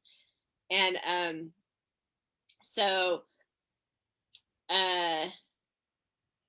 she says, how did one discover who Lyman was if he was not Francis Crawford? Whom had Sibylla substituted for the dead son she had borne, whose father was not Gavin, her husband? An unknown infant whose full sister happened to be Marta? Or was the other tale one heard partly true? Had Gavin in turn fathered children on some woman in France, and had he compelled Sibylla to accept one of these and pass him off as her own? So this is Philippa thinking that the death certificate is real and asking all these questions, which I think is a really nice way of Dunnett, just getting all of these questions out in front of the reader. And then it's like, here's all the questions you can have. Now you can think about them. But yeah. Meanwhile, she's still so wrong about Lymond. The war was his business, and this for him had been an interlude. She admired his detachment and also his hardihood. And then later, the appalling news of those last moments showed no signs of weighing on her companion. Yeah. Yeah. I love how insightful she is, but she's not perfect, and she doesn't know him inside out. And in fact, she sees, like in this chapter, she sees a whole other side of him that she didn't know was there at all. Yeah, she does. So also in very Philippa line of thinking, because Lymond was the voivoda of all Russia and a friend of her mother's, it did not mean that he had more common sense than a Somerville of Flaw Valleys. Yeah, I like that. Yeah. Oh, actually, it does answer whether Philippa was or whether Sibylla was traveling. In the middle of 97, it says, but whatever else he was not, Lyman was the infant a few weeks old whom Sibylla had brought home to Scotland that winter of 1526. Powerful he was, and mature, heaven knew, blah, blah, blah. But he was also, however much he might wish to disguise it, only 30 years old in reality. So I guess Sibylla did come home and then go back to France. So. Also, sort of these doors of subconscious Philippa, like in her subconscious opening up. One of them is like she'd had the door shut on the romance because he's so old, and now it's like, oh wait, he's only 30. He's only 10 years older than me. That's okay. Yeah. And then she has this really neat section where she is, well, first of all, there's the point where she realizes she spent a large proportion of her young life following Lyman, which is true and funny. But she has this point where she realizes, or she interprets him wrong in a way that feels so incredibly familiar to someone who has a crush on someone. And it's on 98, where she is thinking that there's all these people who adore Lymond, and he spends time and energy trying to, as she says, repel invaders. Like, he's trying to keep people away. And so she says, the dismissal she had suffered, the exchanges he'd broken off, the measures he took when he remembered to dampen the ardor of any impressionable fool who might dream of clinging to him, such as herself. She remembered the ringed, picturesque hands on which she'd fixed her eyes and their abrupt withdrawal. It was not only in the eyes of the world that her pursuit of Lymond was being put down to a blossoming schoolgirl devotion. Warily, Lymond himself had considered it time to start taking precautions. And then later it says, reasonably, he'd had enough of torrid devotion. So, like, she is imagining herself as an annoyance to him, you know, that her relationship to him is becoming annoying, and he's trying to get rid of her. And I just was reading that and felt like, oh, I know that feeling, you know, having a crush on someone and liking someone, even though she doesn't really think she has a crush on him now, but she does. But just feeling like you're annoying to them, and like you just need to back off, and they don't want to be with you, and they don't want to, you know, they don't want to spend time with you, and you're just hanging on them, and like, oh, it just, yeah, I felt that. I felt like the lack of attention to gender here is really interesting and progressive, where she's thinking of these people who had fallen for him, and they're all men: Will Mhm. Scott, Robin Stewart, Jared. Yeah. And then she puts herself in that category as another person with a crush that he doesn't reciprocate. Yeah. And then she thinks about all he wants is experienced people to go to bed with, and she thinks about women she just doesn't know about Dongan. Yeah. And I mean, she says the possibility that she would hold him to this marriage must have haunted him since the day it was contracted. Like, oh, Oh, Philippa. Did Philippa ever know about the Turkish guy? I forget his name. Oh, But yeah, Murat. yeah, I don't think so. okay. I mean Unless that Jared made like a comment in front of her, but I don't think so. yeah, I think she was kept from that. Well, she was in the palace. She was in the Seraglio the whole time, so she wasn't there while that happened. I mean, yeah, I definitely relate to the whole feeling like you're annoying the person you have a crush on, and but yeah, it's just so interesting how I guess I would ask you guys, do you think that he is keeping his distance from her to prevent her from developing a crush on him, or is it just because he is keeping his distance because he's so into her and he doesn't want to go there because he thinks he would be bad for her? I think it's more along the lines of number two. I yeah, think we're going to have a whole series of chapters after this where they both realize they like each other, but they both think the other is doing everything possible to stay away. yeah, yeah. I don't think he thinks that she's very interested in him, but I think he's overcompensating for his feelings for her, and just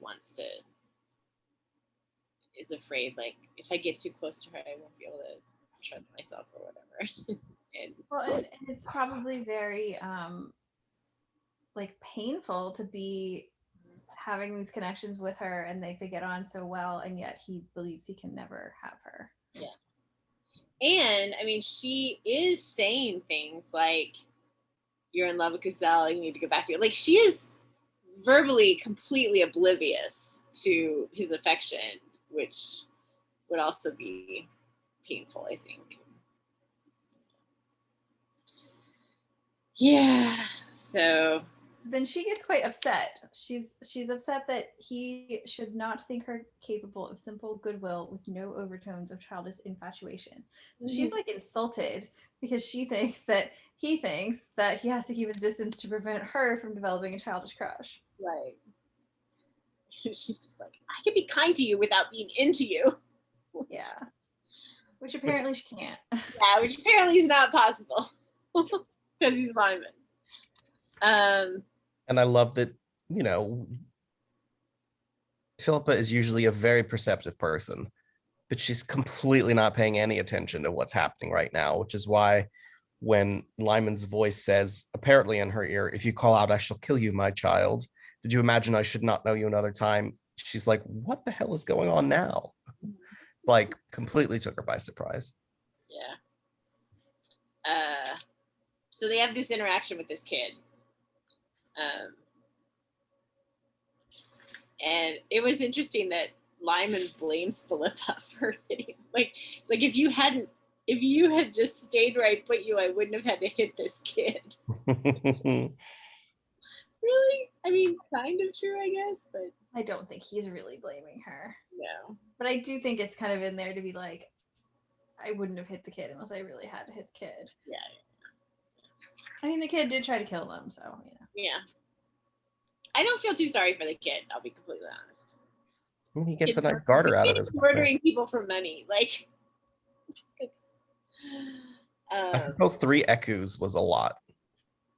No, I think the joke is that it's not a lot. Oh, it's really not? Okay. Yeah, no, I think it's like pennies. Oh, and no. Lymond is just, that's the whole point, is that it's not very much money, and yet the kid is so desperate that he's willing to do this for not very much money. And it's a kid. Like, when you're a kid, you think like, $20 is like the equivalent of like $1 million when you're a kid. At least, back in the 80s when I was a kid, it was. Let's say, yeah. You don't have the sort of experience of the world to understand value. God, I thought I was rich the first time somebody gave me a $50 bill for my birthday. I was like, yeah. Nobody's ever given me a $50 bill for my birthday. You know what I got for my birthday from my parents this year? $47, because I turned 47. Aww. That they do that a lot. But it's very like, it's just, I think it highlights the tragedy of this street kid, even though like the kid is a very tough little street kid. It's just like this poor child, is someone offered him like, a few dollars, and he's ready to kill someone for it because he like doesn't have anything. Anyway, you kind of feel bad for him, but I love that she's completely unsentimental about it. There's nothing sympathetic in any of the portrayal of him. Yeah. I do love that Lymond gives him pearls at the end. Like, he sends him off with money, basically. Yeah. And he's also sort of saving his life, because he knows, like, if we cross this bridge, they're probably going to kill the kid too. So bye. This will get rid of him. So there's a moment that super cracks me up where Philippe is like, don't tell me you want us to triboule through to the quayside and swim the whatever river to the river from which we clamber over the Petit Palais roof to your lodging. And his response is, you've been listening to Jarrett. Right. And the funny thing is that's kind of what they're about to do. Clamber over everything, be at the quayside, do all that. Yeah, and I think he's definitely not planning it to happen that way. And he's surprised that there's so many people sent after them, but like, he runs with it. I know. Okay, so they find some stuff. I mean, he finds from this boy, he finds out who paid for all this. It was the merchants, which we could have suspected. Like, they don't want Lymond there. So anything else about the boy before we move on to the chase? Okay, the chase. Yeah, it's great. I don't know if I didn't actually highlight very much because it was just so fun to read. It was. Okay, I have a bunch of notes. Yeah. Well, so first of all, there is the way that he kicks it off with Philippa is so interesting. Mm-hmm. His eyes smiling, his hood fallen back from his hair, since there was no longer any point in concealment. Trust me, he said, do what I tell you. No one is going to harm you. With 4 men rushing upon them and another, no doubt, at the other end of the tunnel, the carefree voice might have seemed ludicrous, but Philippa's heart oddly lifted, her tiredness vanished, and she returned his smile, unshadowed and fleeting, as his hand closed on her arm and he drew her in a single silent rush into the arched passage under the building. So I feel like what's happened here, kind of the hood falling back from his hair, is like he's showing his true charismatic, vibrant, wonderful, fun self. And he's doing it like, she's right that he has been hiding that from her. But she's wrong about why. It's not because he's afraid of her having an infatuation. It's because he doesn't want to have a deeper connection with her because he thinks he's bad for her. But now that it's between literally life and death, like if he doesn't inspire her, she's gonna get killed. So he has this incredible charisma to inspire her in a way where she's no longer tired, she's no longer scared. Right? And this is a terrifying situation. If she was tired and scared, she'd mess up and die. So it's literally he has to inspire her or she'll die, which is a more pressing concern than causing her to become, you know, more interested in him and then like he's bad for her or whatever. That's more abstract. So just like finally having the motivation to reveal this part of himself is why he does it. He only lets her see this because it's life and death, and he only puts his charm on her to save her, but it still has the consequence that we end up with.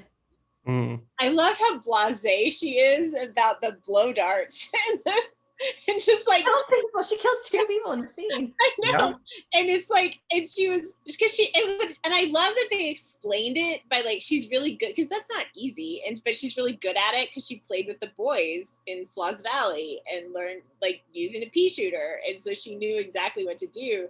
And I love that Lymond said, kneeling, "Christ, my dear girl, you've killed him."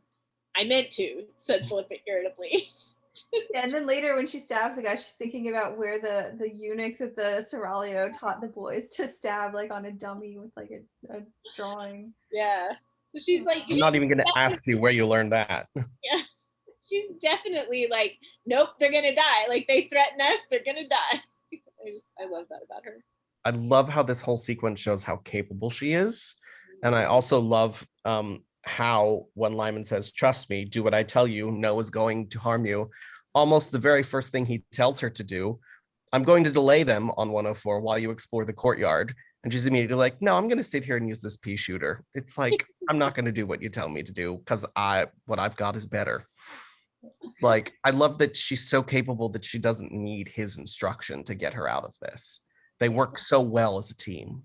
Well, and there are times when he gives her instructions that she just needs to follow, and she does. Mm-hmm. But she has the discretion to know when to just, do what he said because there's no time, and she just has to follow that part of the plan. Versus like, no, I'm gonna do something else. And instead of him being perturbed that she's not listening, he's like, "Oh, that was really smart. Great job. You killed a guy." Right. He's just like obviously, in even more awe of her than he was before. Yeah, this whole section is like, if he was in love with her before, like, oh my gosh. Yeah. He's definitely in love. I love that she put the pipe in her teeth like a flautist, you know, which obviously because she was holding it so she could get more comfortable in her clothes and so she had more freedom of movement. But I love that this like object of, or this weapon of war and murder is like, it's like a flute.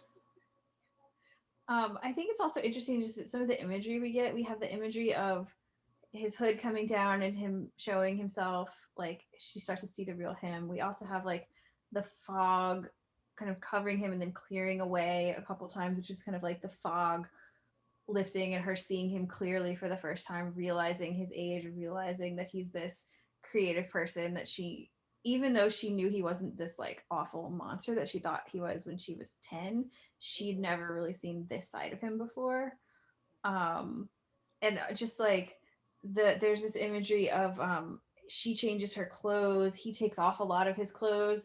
So the fact that they're just breaking every rule of like propriety and inhibitions and like running around in the middle of the night taking their clothes off and changing them, and it's just so all this social walls and all the walls come down and they see each other as they really are. Well, and so much laughter. Like there's several points during this scene where Lymond is laughing or she's laughing or says like "ha" and scampers off, or something. Like there's just so many moments of that in this. And even though they're in mortal danger and like about to die at any moment, there's still delighting in each other and the situation. And there's a great bit that has both of these. The fog, it seemed to her, had become rather thinner. The lamplight, striking down through the joints in the planks, showed her Francis Crawford's ruffled fair hair and open shirt and filthy brocade of his pourpoint. He was doubled up, laughing. Philippa poked him. He unfolded, still laughing. So there's the light, there's the fog clearing, there's the laughter, all leading up to her going, Francis, this is who you are. And he had the boat sink. I love the classic, like, put the boat in the water, huddle under the pier, the bad guys go follow the boats, and then we pull the plugs out of the boats so the bad guys sink. You know, it's just classic, like, chase misdirection. And even though we've seen that, like, even though it is a classic chase misdirection, it was still really fun to read, and it totally works. And yeah, it was nice. That's what I mean about Dunnett using tropes. It's not a bad thing. She uses tropes, but she uses them really, really well. Like, here's like one of the best implementations of this trope. Yeah. Also, talking about funny. So then we get this pause section in sort of in between two bits of chase where they're talking. And he makes this comment about, make my compliments to the boys of Flaw Valleys or whoever trained you in the use of the pea shooter. You did very well. Da, da, da. I shall return you to the home place of enjoyment. They won't know whether to lock up their sons or their daughters. Philippa Somerville shoved her hair under her cap, stuck her hands in her hips, and without budging a step, stood and glared at him. Do I appear, she inquired, crazed with lust? And you can just see Lymond just looking at her like, very seldom. Well, it's really interesting because, like, she sees him putting his walls back up, and she's angry about it. Yeah. Because she thinks that he's doing it because he thinks she's got a crush. Yeah. Or because she goes on, like, do I seem artless or addled or excitable? Is that why you keep recoiling as if I was a line of armed cavalry? Cavalry. Yeah. Well, and I think it's ambiguous. Like, maybe he thinks there is a possibility she could fall for him and he's trying to ward it off. But even more so, I think he's just trying to keep his distance because he likes her and he thinks it's better for her. And he doesn't want, he's afraid of what he's going to do in showing her affection if he gets too close to her, if he lets his walls come down. Yeah. And then, but she's self-protective too, because she's saying, you really needn't have fears of any other kind. I don't. I know that perfectly well, Lymond said. I am trying, I believe, to avoid offering you the kind of attentions which would be expected by Madame la Marchale. And that's actually pretty direct, where he's like, I'm trying to avoid offering you the kinds of attentions, like, I'm trying to avoid coming on to you, is what he's saying. Because, like, that's what the Madame would have expected. So he's saying, like, I'm trying to avoid coming on to you. And she does not pick up on that at all. Like, yeah. I think it's so unfathomable to her that he would be into her. Yeah. She doesn't pick up on it. Yeah. So it's more like, I think she interprets it as he's trying to avoid the imagery or giving others the impression that he was coming. Right. And he's like, no, he's really trying to avoid coming on to her. Yeah, because her thing is, she says, he did not cite Gazelle, she noticed, who had the same training she had. And then she gets sad. Well, and then she's like, you know, why did you sleep with the Marshal when you know that you're about to be offered her daughter in marriage? And he explains why. He's like, I slept with the mom so that I'm not, I don't end up with the daughter. Yeah, and then this is such a good bit where he says, I'm already pledged not only to the nation of Russia, and she, behind the cobbler's apron, unpleasant changes took place in Philippa's abdomen. She ignored, so she's getting sick to her stomach. She ignored them. To Gazelle, she said steadily. He shook his head. She saw that looking ahead in the fog, his profile contained a curious and suspended calm, the smiling mask of some state far from peaceful. Not to Gazelle, he said. but for my lifetime. And walking still, he offered her, smiling again, 4 lines of verse, lightly spoken. And then he quotes something that I don't have. It's translated at the end of the chapter. Oh. Oh, is that where that comes back? I see. It's on 120 at the very top. Okay, hang on. So what does he say? He says, long as I live, my heart will never vary for no one else, however fair or good, brave, resolute, or rich, of gentle blood. My choice is made, and I will have no other. Ah! So he's talking about her. Ah. And she says she didn't know. Ah. So now she thinks he's pledged and in love with Gazelle, her mom. I mean, subconsciously, she supposed she'd always known since she was a schoolgirl. So that kind of implies that she thinks he's talking about her mother. Yeah. And when he says not to Gazelle, so yeah, she must at this point be thinking it's her mom. Yeah. And then she just says, I'll be friends with you. Like, yeah, and she's like, stop putting up your walls. Just be yourself around me. I promise I won't fall in love with you. Yeah. Doesn't hold on to that promise for very long. Yeah. I do love that she says, the pledge is friendship. Simplicity is not, you will agree, one of your prominent attributes. That is true. Oh my god, more villains are chasing them. And then they chase some more, yeah. So we're chasing, where Philip stabs someone to death. And we're chasing. And like setting up a scene to trick their pursuers and escaping, despite it being like a dozen to one or a dozen to two or whatever it is. Yeah. And kind of going through town trying to wake up the town, like throwing rocks in windows and like yelling, like, wake up, you bastards! Yeah. Well, there was somebody in a bell tower that tried to set the alarm, but like the people that were trying to kill them killed him like after 8 rings, so it didn't get very far. Is that what happened? I don't know. Yeah, there's an alarm that goes off, and they think it's going to be good, but the men that are chasing them like knock him down and kill him and cheer in the streets.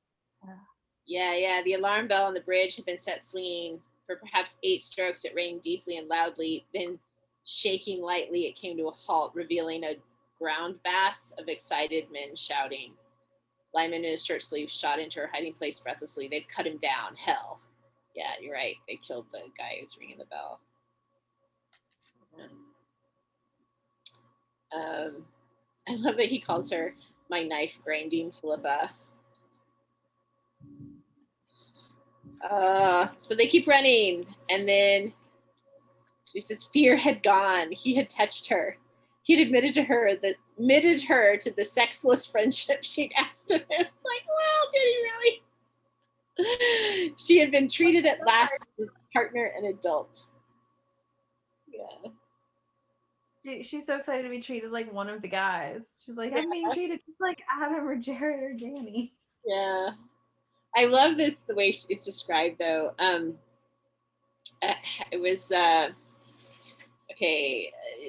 heady experience for an only child accustomed to this single thread happiness, and not to the moment of creation that occurs when the warp is interlocked with the weft, when the singer is matched with the sounding board, the dream with the poet, when the sun and the fountain first meet one another.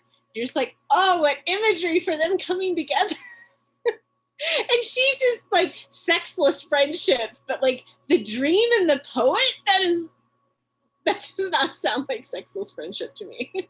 Oh, and I love this idea that like because she's an only child, she's not used to having this, and so that's part of why it's so powerful for her. Yeah.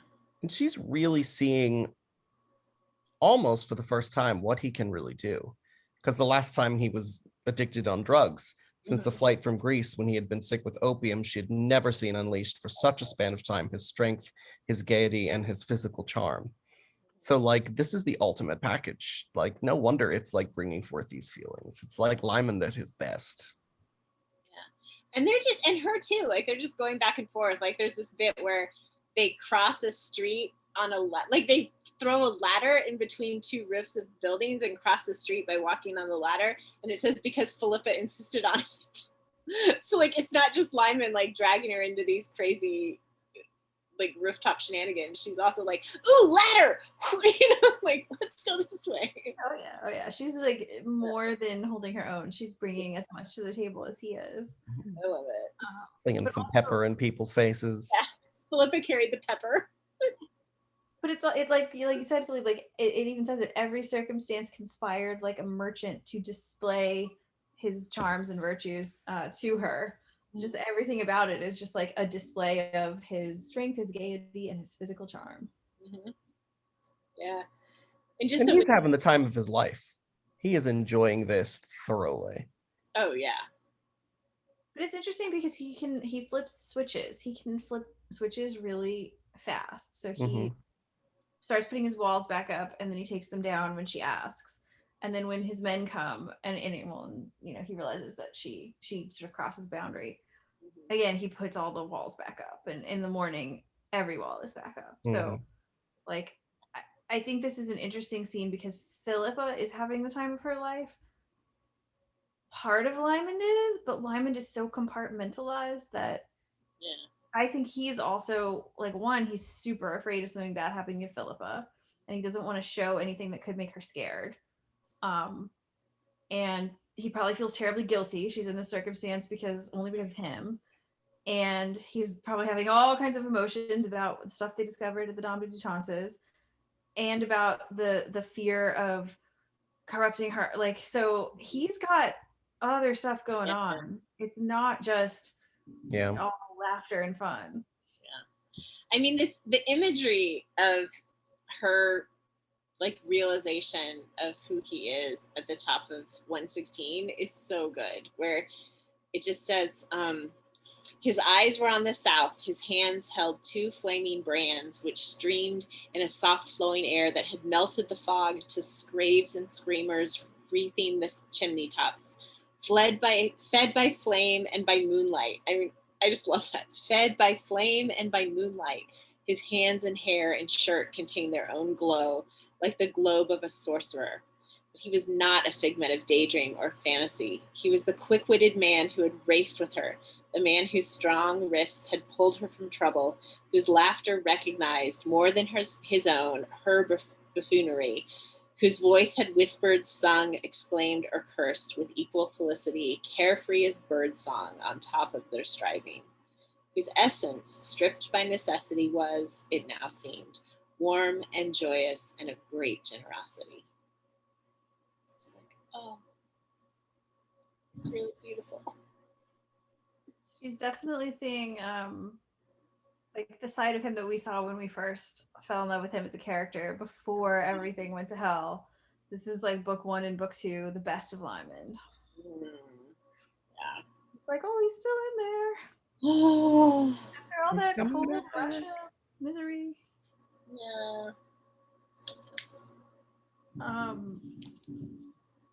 And then they're like throwing things at the bad guys, but also at him. And I love that so much. He's just having the time of his life. He's like, oops, that one hit Adam. Well, let's throw some more down. Yeah, let's throw some more. I think there's a reference to how this is like his punishment for them for like not catching on sooner that like their commander needed help. Oh, to Adam and Danny. Yes, this is his like way of chastising them is to throw things at them. Yeah. Right, because Philippa realizes that he's not missing them, like he's not hitting them on accident, he's hitting them on purpose. They're like rolling barrels down a hill in like full-on Donkey Kong style. I love it. Yeah. I would say that there is a bit of foreshadowing here.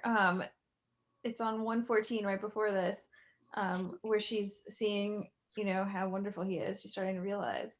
And the outcome he had foreseen touched her in its terrible proximity, not at all. So what's the outcome and why is its proximity terrible? Wait, where on 114 is that? Oh, I see. Top. I see it. Okay. End of the second paragraph. Yeah, to try and escape them with wit and grace and delight her attention. And the outcome he foreseen touched her with his terror. Well, I mean, I think it's death. Like, these guys are trying to kill them, right? So side by side, they were invading. She and Francis Crawford, a pack of men who intended to kill them. To escape them would be a miracle.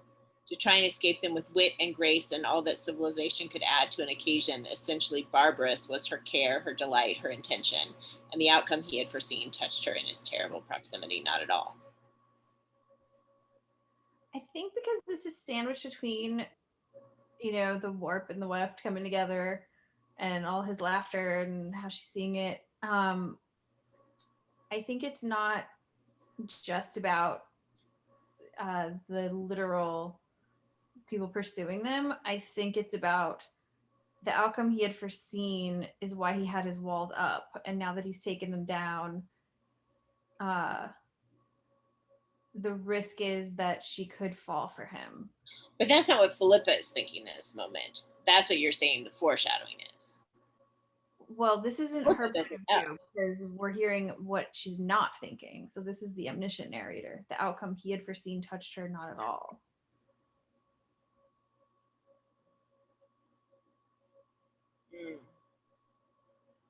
I think she's like falling for him and not realizing how dangerous that could be.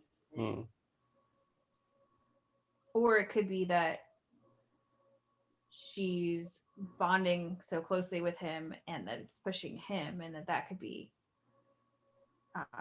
another terrible outcome. Yeah, I think it's not ominous though, because she's escaped. Like, the narrator tells us whatever it is, it doesn't touch her. So does it mean it touches her later? I think she's just like wildly falling for him and not realizing that that could be dangerous.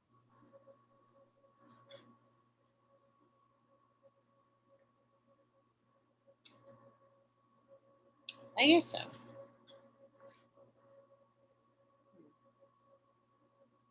Yeah. We shall see. She's definitely wildly falling for him. No question. So then we have the moment where the cock crows and the magic ends.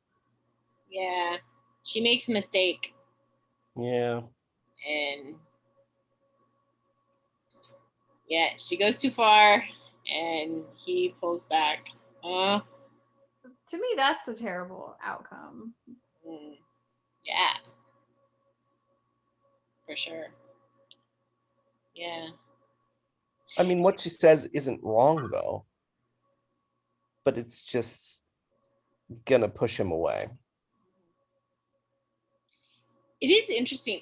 And I think it's because we're in Philippa's point of view, but it says, whooping, Lymond sprang to his feet, and in his face was child and man, Kazum and Francis Crawford.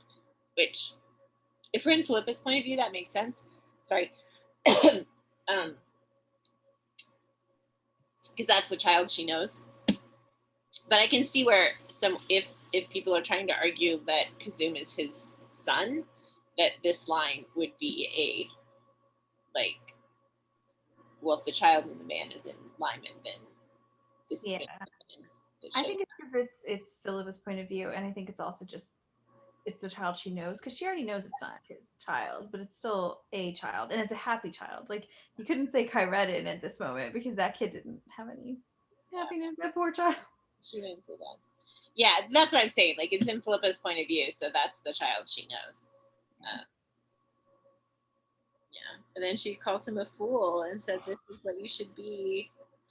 Well, and this is she calls him Francis twice in a row. Yeah. Remember, she's always calling him Mr. Crawford, and she's like, "What should I call you?" And making, increasingly like distant old man names for him. And it's like, now the walls are down, and she's calling him Francis, like she sees him, the individual person here. Yep. And the air deadened. The colors faded, the brightness dwindled and perished in ashes. What a very uncomfortable remark. So sad. But a remark I kind of think he needs to hear too. Yeah. She's not wrong. Mm-mm. Well, and so we could also ask though, what is happening in his mind at this moment? What is it that causes him to put all his walls up again? Is it, well, tell me what you think it is. I think he feels seen, and that freaks him out. Like, she sees him, and she sees, like, in this heightened moment, he was himself, like truly himself, and it freaks him out to be. Walls are protective, people put walls up for good reason, and he has good reason to have his walls up. I find them annoying, but he does have good reason to have them up. And so when he realizes like how well she sees him in this moment, he just like no. And But it's not just about him being seen, it's about the fact that it's her seeing him. Yeah. Like, oh crap, I'm so in love with her, and now she sees me, and like I'm a monster and I'm so bad for her, and it's already so hard to be around her, and now she like is breaking down the barriers between us, and that's only going to make me more dangerous to her. The sad thing is, like, it's not a monster that she sees. Like, but and then Archie comes. They get out of the tense moment. I do find it interesting that he compares himself to Abraham. He's like, a godly man you remember, but the denial of his wife was such a fact as no godly man ought to imitate. An interesting way to go there.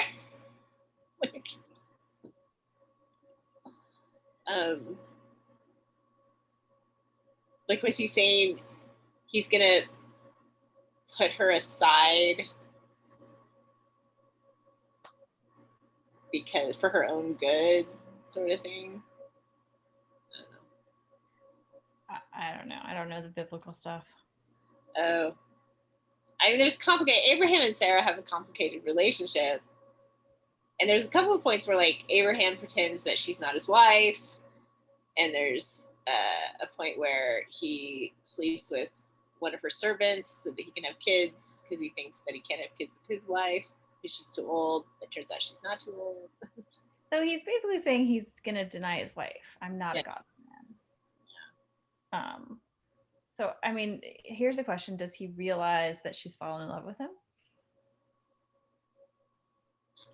He might have a suspicion in this moment, which is why the walls are going up. Yeah, that's a good question. Because even if she's in love with him, he's still gonna divorce her and stay far away from her, and like he's still gonna think that he's bad for her, whether she's in love with him or not. So he's probably just thinking if she's in love with him, it's gonna be harder to keep her safe from him. So And then poor Philippa is just like, she thinks she's been a fool of the kind she and Kate had no patience with. She's reckless and addled and excitable. She demanded his friendship and he'd given it to her. And then she fell for him after she promised she wouldn't. And there's a wonderful quote at the bottom of 119. Philippe, do you want to read it? But the wine, that quote? Sure. Is that the whole paragraph? Yeah. But the wine had been too strong for her, as it had been for the others. And like the others, she had stepped from the safe shores of friendship. She stood now in another country, whose sun burned and whose air was too rare for her breathing. And she stood there alone, with the words of a warning for company. And that's where we get the taunt que je vive.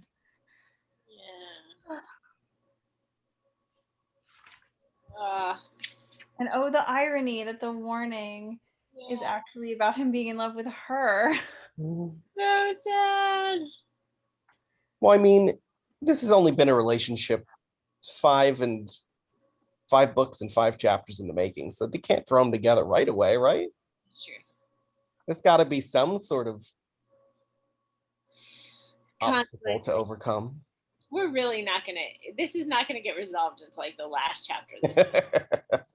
Hopefully, a little bit before the final chapter. I really hope they have at least some time of like we're together before the last page of the book. Okay, so this last section is Philippa actually has left. I think by the time we hit this first paragraph of the last section, Philippa's already gone. And we find out about this war, and several people we know have died, including Deanna. What his name was, I lost it. Anyway, and at least at least 2 of the 4 young men from Game of Queen. No, Queen's Play. I was going to say Game of Queens. From Queen's Play died in this battle. I don't know who the Count of Villars was, but yeah. Wasn't he one of the 4 guys? I don't think so. It was. Oh, I thought he was. It was D'Enghien, Saint Andre, the Prince of Condé, and I forget who the 4th one was. I thought it was that guy. I don't think that guy. It doesn't. I don't think so. Oh, Jean de Albon. So that is.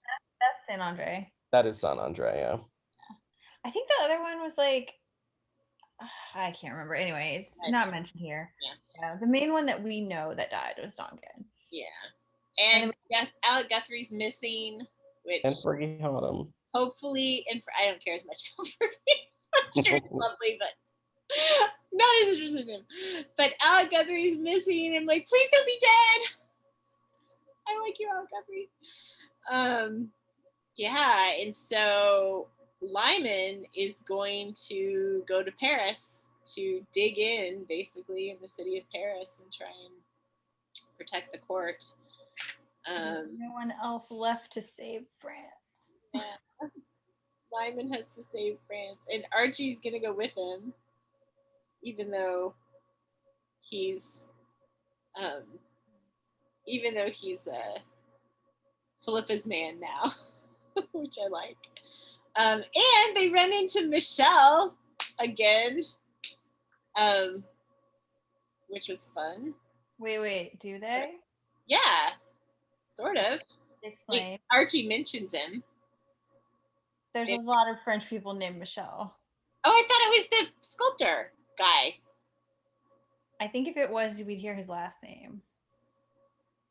Oh, okay. I just assumed it was a sculptor. I didn't catch that at all. And I mean, we didn't actually meet him. Archie just mentions this guy. Yeah. So then they're gonna barber surgeon. So that sculptor was not a barber surgeon. This was a barber surgeon with gray whiskers. Oh yeah, you're right. It wouldn't be him. So I don't know who that is. They keep talking about Mas Bonhomme. I don't know who that is. Are we supposed to know? No. Okay. No. It's interesting that after the ordeals of last night and his adventures with Philippa, Lymond went somewhere and drank himself into a blind stupor, which is not great. Not great. Because we've seen him be pretty responsible with liquor up until this point. I mean, he has been drinking again and drinking more, but like, he definitely overdoes it. Yeah. Yep. And so things are bad. The King of Spain is taking over France. Well, I don't know. It's the worst. Actually, the question is, now that I'm thinking about what I just said earlier, did he drink himself into blindness? Or was he drinking because he was so overcome with the emotions of what happened with Philippa that he was going blind, and the drinking was trying to cure the headaches? It's another interesting way to look at it. Where are you reading that? It's why Archie comes and yells at him, because he drank so much the night before. You senseless, bloody, top-headed madman. Oh, yeah. Yeah. Well, and Archie realizes he was blind. Archie didn't know. Because Right. there's a moment on 123, of course you were blind. Yeah. Because Lymond asks who else was at Mace Bonham. So we don't know who that is, but we know that's where Lymond was. And he asks Archie this question, who else was there? Yeah. Because he was blind. You know how much I drank better than I do. Okay. I expect to write. Yeah. So Archie's kind of taking care of Lymond. I love that Lymond says, oh, by the way, in the shadow, the Captain General's eyes were inimical. He says, you told me you were her man. I am, said Archie Abernathy shortly, and got up. And then he goes to help him get dressed and stuff. What is that telling us, though? Like, why do they have that exchange, and what is the meaning there? Like, I'm Philippa's man, but I'm going to help you. Because I think Archie's saying, like, the thing that Philippa wants me to do is help you. Yeah. Mm-hmm. So, and Archie knows about the death certificate thing because he found it and clutched in his hand.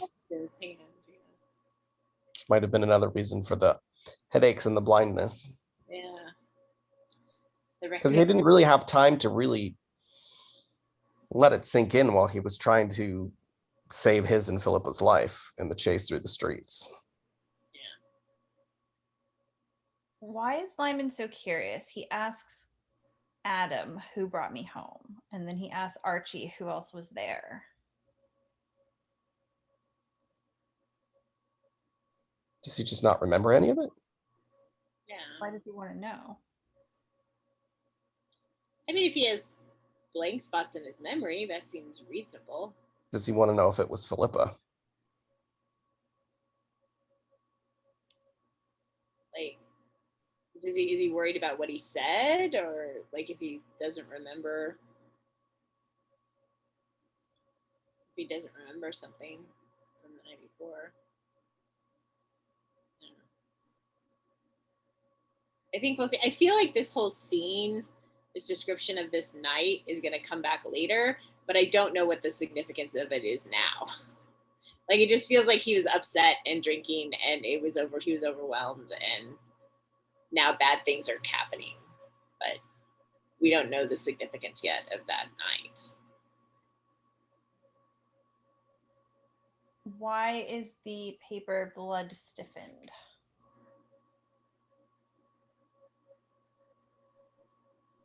The death warrant? Did he get in some kind of fight? I don't know. I mean, there was a ton of blood, like during the chase, like they Philippa stabbed people. Like I'm sure it wasn't clean. So unless he killed someone at the bar that he's blacked out on, who knows? Who knows?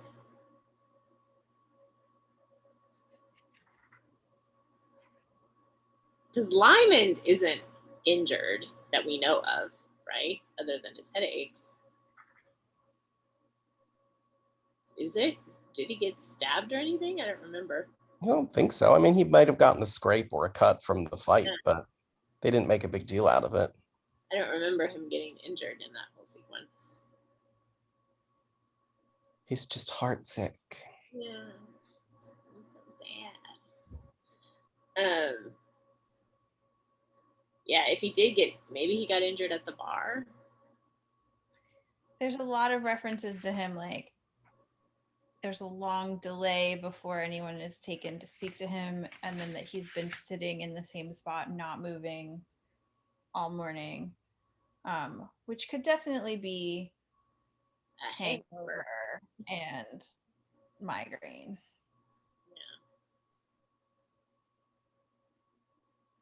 And the candles extinguished points to the migraine. Yeah. So if he got injured, I'm assuming we'll find out about it soon. It's gonna slow him down. Well, and Archie is definitely very like, I'm gonna ride with you. You're not going to stop me. Yeah. I will take care of you. I'm so glad Archie's there. Archie being there makes me feel better. Also, I do not envy Lyman's job. 4 hours after all this insanity, being woken up and being like, now you have to save France. Now you have to save France. Basically all on you, friend. Like, I'm gonna ride off to save France. But he can do it. If And he anyone can will do it. Because France is still around. Say they're not speaking Spanish in France, so I think somebody was successful at some point. Okay, you guys. Any final thoughts on these two wonderful chapters, and any hopes or predictions for what will happen next? They were delightful chapters. Yeah, just really, really a pleasure to read through both of these. So, especially since I was able to sit by the pool and do it, which is very nice. I don't really know what's going to happen next. I mean, I assume obviously we're going to get all of the answers at some point, but I don't know what order they're going to come in. I would like the Philippa and Lymond thing to be resolved sooner so they have some time together that we can read about, but also wouldn't be surprised if it happens towards the last third or fourth of the book. It will happen. They will realize. They will come together. That is a must. That is a given. And if it doesn't, then this might be another trash can book in the trash can moment. Yes. No, they have to get together. They have to. But I feel like we're gonna have like 7/8 of the book or whatever is gonna be like, these two crazy kids haven't realized like they're not, they're just, I'm so in love with him and I'm so in love with her, and they're not, she doesn't feel anything for me and he doesn't feel anything for me, and it's just, and I hope that it's not a whole book of Philippa being embarrassed about like, or feeling ashamed that she is attracted to him and likes him. Like, I really hope that was a moment that we had here, but I'm not sure I want to read a whole book of her feeling like ashamed. I have a feeling she'll get over that pretty quickly. Hope so. I feel like we're getting a little bit closer to what happened 30 years ago. Maybe. I don't know. We will see. So yeah, I mean, I feel the rest of this book is going to juggle those three things. The genealogy question, the relationship with Philippa, and the fact that Lymond pretty much has to save France single-handedly. So yeah, that's got to be the rest of the book. You're correct. So yay! Oh, and Jarrett and Marta. I hope we figure out something with them that. Yeah, they're like the side story. I don't think they're going to be together by the end of the book if it keeps going like this, or else they'll realize that they really do love each other and ride off into the sunset, following Lymond and Philippa in tow. I mean, I really hope that they don't. I would really like them to, like, I would really like it if Marta came to realize that Jarrett really does like her, that somebody can appreciate her for who she is. I would like it if Jarrett actually saw her, like, if he was able to like see her strengths and weaknesses and somehow miracles communicate to her clearly. Like, I just feel like those two are not communicating at all. Yeah. I mean, that's assuming that both of them survive this book. Well, that's true. I feel like Lymond is, I'm crossing my fingers, is the only one that I'm really thinking we'll make it all the way through, because we've had our tragedy and I'm sure it's not over yet. Please no. Last I mean, obviously people we like are gonna die because book in a series, it always happens. yeah. So I hope Archie saves Lymond. Keeps pulling him out of trouble. It's definitely reunions of people that we have been wanting to, like, she set up these characters that we were invested in, so she's brought them all back together for the ending, which is nice. If there was ever a case for couples therapy for fictional characters, I would nominate Jarrett and Marta. Oh yeah. 100%. It really just, it's so frustrating that like you can tell they both care about each other and they both need love and they just can't find the connection to be able to give and receive. They just can't get there. Yeah. I agree. Well, I don't have any predictions because I've read it already, but but I love these two chapters, so yay, I'm glad we dove into them. I will say that that last bit of that chapter 6, the first time I read it, I was like, there's something weird with this, like the way she keeps describing things, and I was very curious, but yeah, we'll see. We'll see. We'll see what happens. And yeah, I also was like very relieved that Philippa realized she was in love, because I was worried that it was going to take like forever for her to get there, and so I'm glad Dunnett got it out of the way early, because it was pretty obvious that she was feeling it and just not recognizing it. So yay. Yeah, I totally agree with that. It would have been having Philippa be oblivious. Well, first of all, it would also feel uncharacteristic. Like, I sort of feel like she's savvy enough that once this comes to light, like she's figuring it out. So, but she's not savvy enough to figure out what's going on with Lymond. But how would she, right? How would she? You're right. Yeah. It's so unlikely. In love with me, what? That's true. Okay. Yay. Well, thank you everyone for watching and commenting. Bye-bye. Bye.